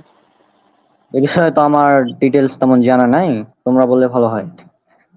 আহ, আমার তো বিষয়টা নিয়ে জানা নেই এখন আপাতত। হুম। আচ্ছা, তো যাই হোক, যেগুলো জানা নেই সেগুলো না বলাই ভালো। তবে এটা নিয়ে হয়তো ইখতিলাফ আছে আমার, মানে হ্যাঁ। আর আচ্ছা, হ্যাঁ, এখানে আরেকটি একটা বিষয়। মশলা মশলা থেকে গেছে, আর একটা ছুটে গেছে। সেটা হচ্ছে যে আমারও আজকে সকালে সকালে না বলতে গেলে দুপুরে আমার একজন ছোট ভাই আমাকে একটা প্রশ্ন করছিল, যে বলছিল যে ভাই দেখেন যে হঠাৎ গরু হাটে গেলাম, গরু অনেকগুলো পাইলাম না, দেখা যাচ্ছে যে একটা সিংহালা গরু পেলাম, মানে সিং ভাঙা গরু পেলাম, তো এখন কি করবে এক্ষেত্রে? সালাদদের কোনো মত বা সালাতের সালিনের কোনো মত আছে কিনা? তা আমিও আহ শেখ জুবাইর জাহিদ রাহিমাহুল্লাহ, আল্লাহু আকবার, তিনি ওটা সমাধানটা করে রাখছেন। তো ওনার বই আছে যে কুরবানির আহকাম আর উনকে মাসাইল, ওই গ্রন্থে উনি মাআলিমুস সুনান গ্রন্থের একটা কল নিয়ে এসেছে। সেটা হচ্ছে যে আল্লামা খাত্তাবী রাহমাহুল্লাহ, ওনার যে কলটা, ওই কলটা আমি বাংলায় অনুবাদ করছি, ওই কল থেকে প্রায় মোটামুটি মানে স্পষ্ট হয়ে যাবে। তো আল্লামা খাত্তাবী রাহমাহুল্লাহ উনি বলতেছেন যে কুরবানির মধ্যে সাধারণ দোষ ত্রুটি থাকলেও তা ক্ষমাযোগ্য। তখন আমি এটা বললাম যে এখান থেকে হয়তোবা তুমি এতটুকু শিওর থাকো যে আল্লাহ সুবহানাহু ওয়া তাআলা তোমার এই নিয়ত, যে তুমি যে কুরবানি দিতে যাচ্ছ, এই নিয়তের অনুযায়ী তোমার এই নিয়তটা আল্লাহ সুবহানাহু ওয়া তাআলা কবুল করে নেবে ইনশাআল্লাহ, কোনো সমস্যা হবে না। তো আশা করি যাদের এই ধরনের মানে কনফিউশন থাকবে, আমি যে দলিলটা দিলাম বা রেফারেন্সটা দিলাম, আল্লামা খাত্তাবী রাহিমাহুল্লাহ যে কলটা, এই কল থেকে হয়তো বা আশা করছি যে কোনো ধরনের সমস্যা হবে না ইনশাআল্লাহ, আল্লাহ সুবহানাহু ওয়া তাআলা কবুল করবে। হ্যাঁ, এটা বিষয়টা ঠিক আছে। আর যেটা বিষয় নিয়ে মানে প্রতি বছর আর কি চলে, ইখতিলাফ চলে, হ্যাঁ, সেটা হচ্ছে আরাফার সিয়াম কবে রাখবো। মানে এটা নিয়ে আর কি আমার কাছে অনেকগুলো প্রশ্ন আছে অনেকের, যে আরাফার সিয়ামটা রাখবো কবে। তো আমাদের মত অনুযায়ী তো এটা হচ্ছে 9 জিলহজ, এটাই বেশি শক্তিশালী, যদিও দুদিকেই শক্তিশালী মত রয়েছে, শক্তিশালী দলিল রয়েছে, হ্যাঁ, কোনটাকে বাদ দেওয়া যাবে না। এবং এটা ইখতিলাফি মাসআলা, এবং এ বিষয়ে আমার আলোচনা আছে অলরেডি, যে আরাফার সিয়ামের উপর। হ্যাঁ, এটা হচ্ছে যে 9 জিলহজ, আরাফার সিয়াম 9 জিলহজ। কারণ কি, দেখুন যে আরাফার মাঠের সাথে সম্পৃক্ত যদি করা হয় এটাকে, তাহলে বিষয়টা হবে কি যে হাজিরা কিন্তু আরাফার মানে জিলহজ মাসের 1 থেকে 8 তারিখের মধ্যে কোনোদিনই একত্রিত হন না, 9 জিলহজ ব্যতীত। 9 জিলহজ ছাড়া অন্য কোনো তারিখে আরাফার যে ফজিলত সেটা পাওয়া যাবে না। সুতরাং এর আগে যদি শুধু স্থানের সাথে সম্পৃক্ত করে দিই, তাহলে তো আমি যে কোনো দিন গিয়ে এটা নিতে পারবো ফজিলতটা, কিন্তু এটা হবে না, আমাকে ওই 9 জিলহজে যেতে হবে। আবার অনেকে প্রশ্ন করে যে বাংলাদেশে তো মানে আরাফার ময়দান নাই, তাহলে কিসের মানে 9 জিলহজ পালন করবো তুমি? তা আমি মানে কি বলবো, বাংলাদেশে আরাফার ময়দান নাই, তাহলে বাংলাদেশে আরাফার সিয়াম পালন করার প্রয়োজন নাই। হ্যাঁ, তার মানে তার যে যুক্তি, তার অ্যান্টিভেনাম জবাব। তা আমরা এটাকে 9 জিলহজ কেন বলি বারবার? কারণ দেখুন যে 9 জিলহজ যদি আপনি আরাফার সিয়ামটা রাখেন, হ্যাঁ, তাহলে মানে আপনি মানে সমস্ত প্রকার ঝামেলা থেকে মুক্ত। কেন? 9 জিলহজ মানে কোন কোন এলাকায়, যেমন একটা হাদিস আছে সহিহ মুসলিমে, সম্ভবত 2418 নম্বর হাদিস, যেখানে রমজান মাসের চাঁদ মুয়াবিয়া রাদিয়াল্লাহু আনহু এর একদিন মানে মুয়াবিয়া রাদিয়াল্লাহু আনহু একদিন আগে চাঁদ দেখতে পেয়েছিলেন সিরিয়াতে, ইবনু আব্বাসের। হাদিস স্পষ্ট আছে। এবং ওই হাদিসের অনুচ্ছেদে ইমাম মুসলিমের যে সহিহ মুসলিম রয়েছে, সেখানে অনুচ্ছেদে উল্লেখ করা আছে যে নিজ নিজ স্থানের নিজ নিজ এলাকার চাঁদ অনুযায়ী মানে কাজগুলো করতে হবে, মানে নিজ নিজ দেশের চাঁদ অনুযায়ী সিয়াম রাখতে হবে, ঈদ পালন করতে হবে। এবং আমাদের দেশে এটা সবাই একমত, বিশেষ করে আহলে হাদিসরা একমত যে তারা নিজ নিজ দেশের চাঁদ অনুযায়ী মানে সিয়ামটা রাখে। অন্যান্য সব সিয়ামকে নিজ নিজ দেশের চাঁদ অনুযায়ী রাখে, শুধু আরাফাত সিয়াম এর ক্ষেত্রে ইখতিলাফ আছে। অন্যগুলো কিন্তু ঠিকই ওই নিজ নিজ দেশের চাঁদ অনুযায়ী রাখে। যেমন আশুরা সিয়াম, আশুরা সিয়ামটাও কিন্তু নিজ নিজ দেশের চাঁদ অনুযায়ী রাখে, সৌদি আরবের চাঁদ অনুযায়ী না। কিন্তু আরাফার সিয়ামের ক্ষেত্রে এসে এই একটা ইখতিলাফ হয়ে যায়। আর এক্ষেত্রে আমাদের বড় বড় যারা ইমাম রয়েছেন বর্তমান যুগের, যেমন শেখ বিন বাজ রাহমাহুল্লাহ, তারপর শেখ উসাইমিন রাহমাহুল্লাহ, এছাড়াও আরো অনেকে আছেন, তাদের মধ্যে মানে এটা নিয়ে ইখতিলাফ আছে। তাদের এক গ্রুপ বলছে, তারা একদল বলছেন যে না, এটা আরাফার ময়দানে যখন হাজিরা অবস্থান করবে তখন সিয়াম পালন করতে হবে। আরেক গ্রুপ বলছে যে না, 9 জিলহজ নিজ নিজ দেশের চাঁদ অনুযায়ী পালন করতে হবে। তো কোনোটাকে আসলে বাতিল বলা যাবে না। আর এখানে অনেকে আবার এটা মানে দেখতে গিয়ে ঝামেলা দেখতে গিয়ে দুটা সিয়াম রেখে ফেলেন, যে এত ঝামেলা পারবো না, দুটাই রাখি। তো আমার কথা হচ্ছে যে আরাফার নিয়তে দুইটা রাখা যাবে না, কারণ আরাফার সিয়াম একটি হবে, আরাফার নিয়তে আপনি দুটি রাখতে পারবেন না।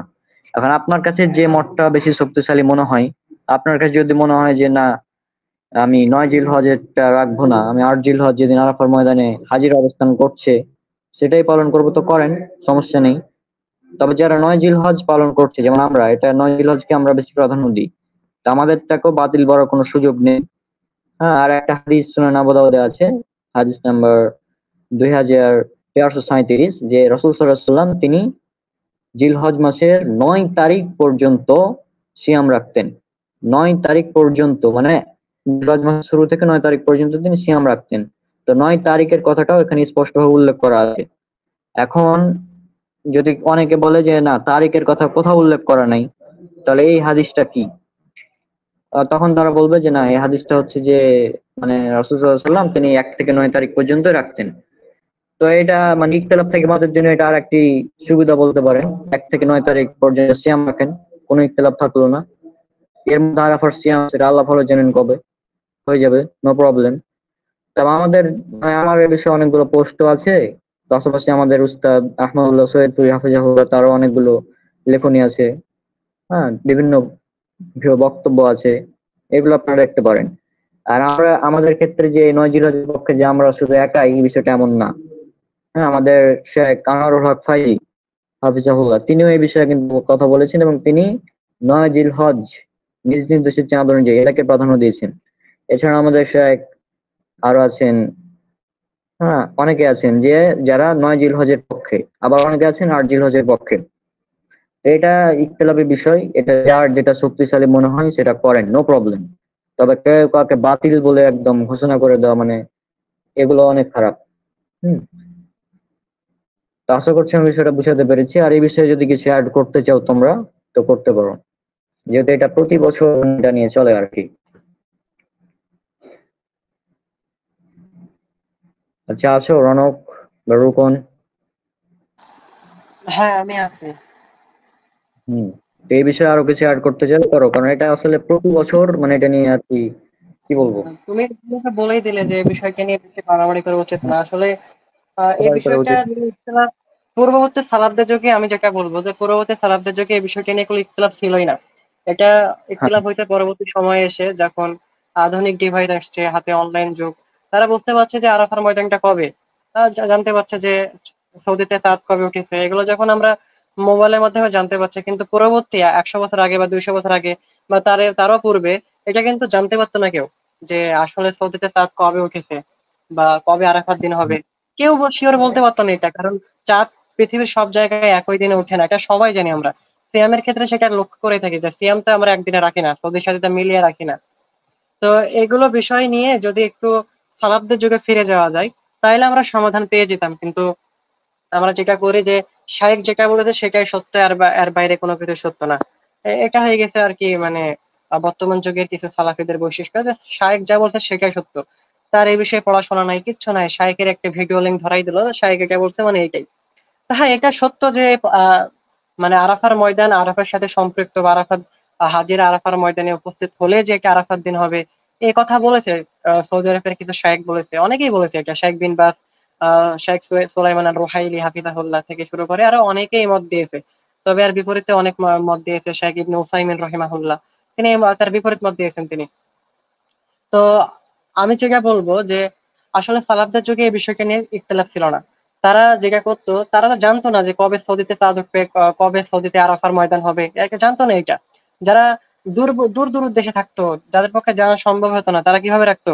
তারা জিলহাদের চাঁদ দেখা মানে নিজ নিজ দেশের যেদিন জিলহাদের চাঁদ উঠতেন সেই হিসাব করে 9 তারিখে তারা সিয়াম রাখতেন আর কি। তো হাদিস থেকে এটা প্রমাণ করা সম্ভব যে 9 তারিখই, মানে নিজ নিজ দেশের 9 তারিখে হচ্ছে সিয়াম রাখাটা বেশি উপযুক্ত, বেশি যুক্তিযুক্ত।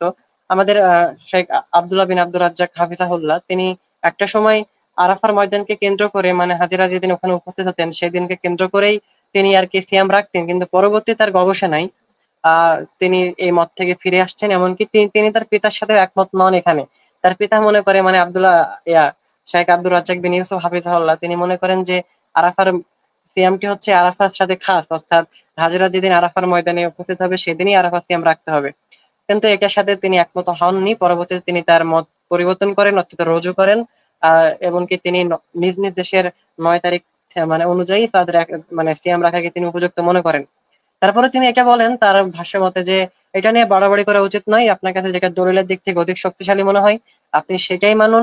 আমি যেটা দেখছি যে যারা একটু গবেষণামূলক আলোচনা করেন বা লেখালেখি করেন, তাদের অধিকাংশই আর কি এই মতের পক্ষে আছে যে নিজ নিজ দেশের 9 তারিখ অনুযায়ী সিয়ামকে রাখা বেশি উপযুক্ত। আমি একটা প্রশ্ন করেছিলাম ফেসবুকে, যদিও তাদের থেকে উত্তরটা পাইনি। আহ প্রশ্নটা এমন ছিল যে আহ সৌদি আরবের স্থায়ী কমিটি অনুযায়ী যে পৃথিবীতে মানে হজ ফরজ হওয়ার পর থেকে বা হজ চালু হওয়ার পর থেকে এ পর্যন্ত একাধিকবার, প্রায় 40 বারের অধিক হয়তো বা হজ বন্ধ ছিলেন আর কি। বিভিন্ন মহামারীর কারণে, রাজনৈতিক অশান্তি অথবা দুর্যোগ, বিভিন্ন কারণে হজ বন্ধ ছিলেন। হজ কোনো কোনো সময় অল্প সংখ্যক মানুষ নিয়ে হজ হয়েছে, কিছু কিছু বছর একদমই বন্ধ ছিলেন। তো সে সকল বছর তো হাজেরা আরাফার ময়দানে উপস্থিত হতে পারেননি। হ্যাঁ, যারা পারেননি, তো যারা বলেন যে আরাফার ময়দানে উপস্থিত হলে সেটা আরাফার দিন হিসেবে বিবেচিত হবে, তো সে সকল বছর তো তারা উপস্থিত হতে পারেনি। তো তারা কবে সিয়ামকে রাখতেন? তো তারা তো উপস্থিত হয়নি, মানে কি সেদিন আরাফার দিন ছিল না, বা আরাফার কোনো ফজিলত থাকতো না সেদিন? এটা তো হওয়ার কথা না যে একটা বিধান বাতিল হয়ে যাবে উপস্থিত হতে না পারলে। এটাও যুক্তিযুক্ত না। এমনকি একটা হাদিস আছে মুস্তাদরাক হাকিমের মধ্যে, সেখানে 9 জিলহজের কথাটাই উল্লেখ রয়েছে। যদি আমরা নিজ নিজ দেশের 9 জেলা অনুযায়ী সিয়ামকে রাখি, তাইলে আমরা সকল বিষয়ের সমাধান পাবো, এগুলো প্রশ্নের সমাধান পাবো। আবার যারা বিভিন্ন দূর দেশে অবস্থিত ছিল পূর্ববর্তী সময়ে, তারা তো জানতো না কবে সিয়াম রাখতে হবে, কবে আরাফার ময়দানে হাজির উপস্থিত হতো, জানতো না এটা, তারা কিভাবে রাখতো তাইলে? মানে এটা নিয়ে পূর্ববর্তী যুগে কোনো ইখতিলাফই ছিল না। এই ইখতিলাফটা শুরু হয়েছে নতুন ভাবে আহ এখনকার মানে আধুনিক যুগে বিষয়টি নিয়ে হয়েছে। তো আমি বলবো না যে তারা পুরোটাই ভুল বা তাদের ইজতিহাদ পুরোটাই ভুল, এমন ভাবে বলার অধিকার আমরা রাখি না, কারণ অনেক বড় বড় ইমাম রয়েছে এর পক্ষে। শেখ বিন বাজ রয়েছে, শেখ সুলাইমান আর রহিল সহ আরো অনেকেই রয়েছে, স্থায়ী কমিটি রয়েছে সৌদি আরবের, আর রয়েছে এরা। তো আমি সরাসরি তো কাউকে বাতিল বলতে পারি না, তবে এতটুকু বলবো যে ইজতিহাদি মাসালা যখন দুইটা প্রকাশ্য হয়ে যায়, মানে দুই পক্ষের চলে আসে যে তারা একভাবে উপস্থাপন করেছে, বিপরীত দল আরেকভাবে উপস্থাপন করেছে, তো উভয় পক্ষটা যাদের পড়াশোনার ক্ষমতা রাখে বা যারা পড়াশোনা করতে পারে, যাদের আল্লাহ জ্ঞান দিয়েছে, তারা যেন উভয় পক্ষটা যাচাই করে দেখে যে আসলে কাদেরটা দলিলের দিক থেকে বেশি উপযুক্ত, যেটা দলিলের দিক থেকে বেশি শক্তিশালী মনে হবে আমি সেটাই মানবো। এটা হওয়া উচিত আমাদের, কিন্তু আমাদের মধ্যে মনোভাব এমন চলে আসছে যে আমার শায়েখ ওইটা বলছে মানে ওইটাই সত্য, এর বাইরে যা আছে সব বাতিল। আমি দেখলাম এক ব্যক্তি এভাবে করেছে যে আল্লাহ তাআলা শয়তান নাকি ওয়াসওয়াসা দিচ্ছে আমাদের, যারা 9 তারিখে নিজ নিজ দেশের 9 তারিখ অনুযায়ী সিয়াম রাখছে, শয়তান নাকি আমাদের ওয়াসওয়াসা দিচ্ছে যে যাতে আমাদের সিয়ামটা না হয়। কত বড় জাহিল হলে এই কথা বলতে পারে? কারণ কত বড় বড় ইমাম রয়েছে এর পক্ষে, শেখ ইবনে উসাইমিন রয়েছে, আমি দেখলাম বড় বড় ফাতোয়ার কমিটিও রয়েছে যারা বলেছে যে নিজ নিজ দেশের চাঁদ অনুযায়ী রাখাকে বেশি উপযুক্ত, এটাই দলিল নির্ভর। তো তারা কি ভুল? তারা তারা তাদেরকে ভুল বলা যায় না, আমরা তো তাদেরকে সরাসরি ভুল বলছি না, বাতিল বলছি না তোমাদের সিয়াম হবে না, এমন তো বলছি না। আমরা বলছি যে আহ, সবাই কথা দাবি করবে যে আমাদের দলিলটাই বেশি উপযুক্ত, তবে আমরা যেটা বলবো যে আপনার উভয়কে যাচাই করে দেখুন, উভয়কে যাচাই করে দেখার পর যেটা বেশি শক্তিশালী মনে হবে আপনারা সেটাই মানার চেষ্টা করুন। শুধু শুধু শাইকের লিঙ্ক ধরিয়ে দিয়ে, শাইকের যুক্তি ধরিয়ে দিলে এগুলো উচিত না, সালাফিদের বৈশিষ্ট্য এগুলো না। আমরা সালাফি হওয়া বাদে মনে হয় মুকাল্লিদ হয়ে যাচ্ছি দিন দিন, এমনটাই হচ্ছে। আমাদের নিয়ে হানাফিরা হাসাহাসি করে যে তুমি সেটা আবু হানিফার তাকলিদ করো না, হ্যাঁ হ্যাঁ তোমরা আবু হানিফার তাকলিদ করো না, তোমরা তো ওই শাইখের তাকলিদ করো, ওই শাইখের তাকলিদ হ্যাঁ। করো। কে বলবে ব্রাদার আহলের তাকলিদ করো, কে বলবে শেখ আবু বকর জাকিরের তাকলিদ করো, কে বলবে মতিউর রহমান মাদানির তাকলিদ করো। তো এগুলো সালাফিদের বৈশিষ্ট্য না। সালাফিদের বৈশিষ্ট্য হচ্ছে যেটা আমাদের মধ্যে অনেকে সালাফি কাকে বলে এটাই জানে না, সালাফ কাকে বলে, সালাফি কাকে বলে এগুলোই অনেকের কাছে স্পষ্ট না। হ্যাঁ, অনেকের কাছে এগুলো স্পষ্ট না। আমাদের যে পরবর্তী যুগে ইখতিলাফ হয়ে গেলে যে পরবর্তী যুগে ফিরে যেতে হবে, সালাফদের যুগে যে ফিরে যেতে হবে, তারা এই বিষয়টা নিয়ে কি কথা বলেছে, কি করেছে, এগুলো জানতে হবে। তা না করে আমরা সালাফিদের নিয়ে পড়ে থাকি, মানে সালাফি বলতে যারা পরবর্তী যুগে ইখতিলাফ করে আসছে এদের মধ্যে নিয়ে ঝামেলা বাঁধাই থাকি। আরেকটা বিষয় যেটা বলবো যে তখন তাকবীরের বিষয় নিয়ে একটা কথা হলো, আলবানী রহিমাল্লাহ সহি বলেছে না জয়ীফ বলেছে। তো আমাদের মধ্যে আরেকটা মনোভাব ঢুকে গেছে যে আলবানী রহিমাল্লাহ সহি বললে সেটা সহি, কেউ তাকে জয়ীফ বলতে পারবে না। বিষয়টি এই না, মানুষ মাত্রই ভুল হবে। শায়েকের ক্ষেত্রে যেরকম বললাম, প্রত্যেকটা শায়েক তো 100% সঠিক হতে পারে, হবে না, এটা মানুষের ভুল থাকবে। তো অনুরূপ ভাবে শাইখ আলবানী রহিমাহুল্লাহর ভুল থাকতে পারে, তিনি মানুষ, তারও ভুল থাকতে পারে, তিনি মত পরিবর্তন করতে পারেন। ইমাম আলবানী রহিমাহুল্লাহর অনেক হাদিসে তিনি পরবর্তীতে মত চেঞ্জ করেন, অনেক হাদিস যেটা নিয়ে আলাদাভাবে গ্রন্থ রচনা করা হয়েছে পরবর্তী সময়ে, যেগুলো অনেকেই জানে না। বরং আলবানী রহিমাহুল্লাহ তাহাকে ভুল ধরলেই সে হয়ে গেল সালাফি থেকে বঞ্চিত, যে তুমি কোথাকার কি, আলবানী রহিমাহুল্লাহ ভুল ধরছো। আমি দেখছি অনেক শাইখ কথা বলতে, তুমি কে, তুমি আলবানী ভুল ধরার কে? আরে ভাই, আমি নিজের মাধ্যমে তো ভুল ধরছে না, বরং আরেকজন মুহাক্কিক আলবানী রহিমাহুল্লাহর ভুলটা ধরেছে। যদি সত্য ভুলটা হয় তাহলে আমরা সত্য হিসেবে মেনে নেব। আমাদের সালাফিদের বৈশিষ্ট্য এটাতে, আমরা হক পাইলে, হকটা দলিলের আলোকে পাইলে অবশ্যই সেটা মেনে নেব, বরং বাতিলের ওপর কখনো অবস্থান করবো না।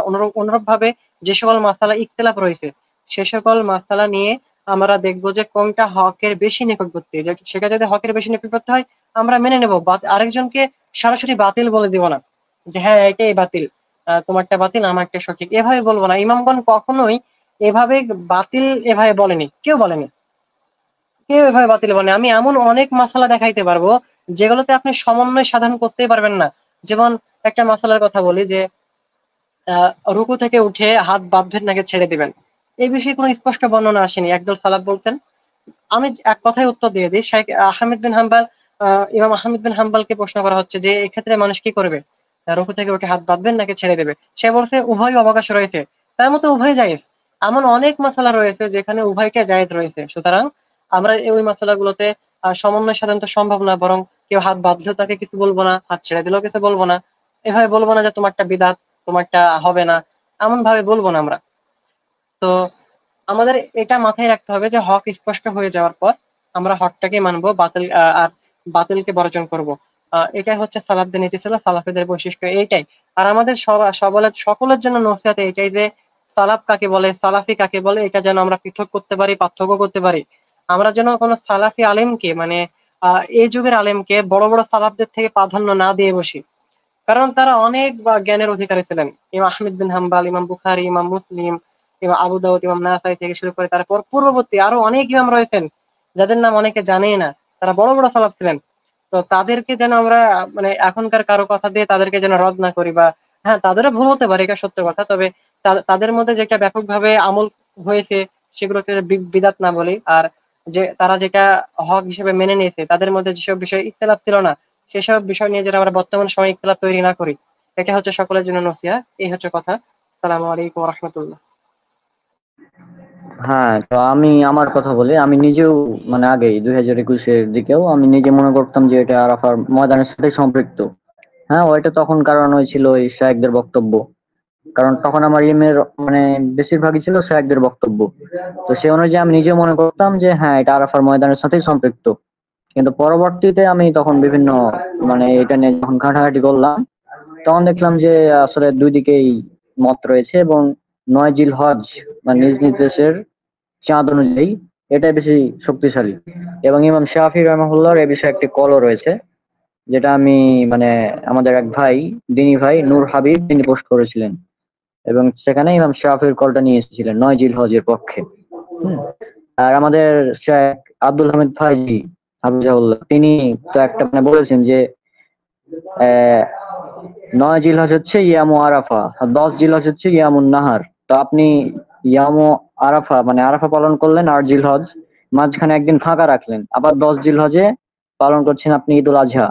এর মাঝখানে যে দিনটা ফাঁকা রাখলেন, এই দিনটার নাম কি? এটার উত্তর আর কেউ দিতে পারেনি। তিনি এই প্রশ্নটা এভাবে করেছিলেন আর কি। তো আমাদের মানে মূল কথা এটাই, দুদিকেই মত রয়েছে, আমরা কোনোটাকে বাতিল বলতে পারবো না। কিন্তু অনেকে দেখা যায় যে আমাদের কেমন ভাবে বাতিল বলে যে মানে এটা হবেই না, টোটালি হবে না, 9 তারিখ রাখলে হবেই না, মানে আজীব ব্যাপার। তো 9 তারিখ না। আর রুকুন যেটা বললো যে প্রযুক্তির কারণে আমরা এখন জানতে পারছি যে এটা কবে হাজিরা মানে আরাফাত ময়দানে অবস্থান করছে। হুম। তো একই ভাবে যারা মানে বর্তমান যুগে কিছু ফিতনা রয়েছে, যারা আর কি সৌদির সাথে মিলিয়ে ঈদ করে, সিয়াম পালন করে, তারা ওই প্রযুক্তির কারণে করে। তারা জেনে গিয়েছে যে সৌদিতে আজকে চাঁদ উঠেছে, অলরেডি আজকে ঈদ পালন করেছে অনেক জায়গায়। হ্যাঁ, বিশেষ করে চাঁদপুর উল্লেখযোগ্য এক্ষেত্রে, আমরা অনেকে জানি বিষয়টা। তো এটা হচ্ছে একই দিনে ঈদ এবং সিয়াম পালন করা, এটা পুরোটাই মানে সালাফদের বিরোধী বলা যায়। কারণ একই দিনে সারা বিশ্বব্যাপী ঈদ মানে পালন করাটা সম্ভব না। আর সায়েন্স অনুযায়ী তো অসম্ভব এটা একদম, মানে সারা বিশ্বে একসঙ্গে চাঁদ দেখতে পাওয়া এটা সম্ভবই না, কোনোভাবে না। তো যাই হোক, এগুলো সবই মানে ইফতার বিষয়। আর আজকে যে আমাদের যে আলোচনাগুলো ছিল, বিভিন্ন বিষয়ে আলোচনা হয়েছে, সবাই খুবই গুরুত্বপূর্ণ আলোচনা করেছে। তো আজকে আমরা এখানেই বিদায় নিচ্ছি, অনেকক্ষণ দীর্ঘ লাইভ হয়ে গিয়েছে, প্রায় 1 ঘন্টা 13 মিনিট প্লাস। তো সবাই ঈদ উল ফিতরের শুভেচ্ছা আবারও জানাচ্ছি, তাকাব্বালাল্লাহু মিন্না ওয়া মিনকুম। আজকে সবাই বিদায় নিচ্ছি। আসসালামু আলাইকুম ওয়া রাহমাতুল্লাহি ওয়া বারাকাতুহু।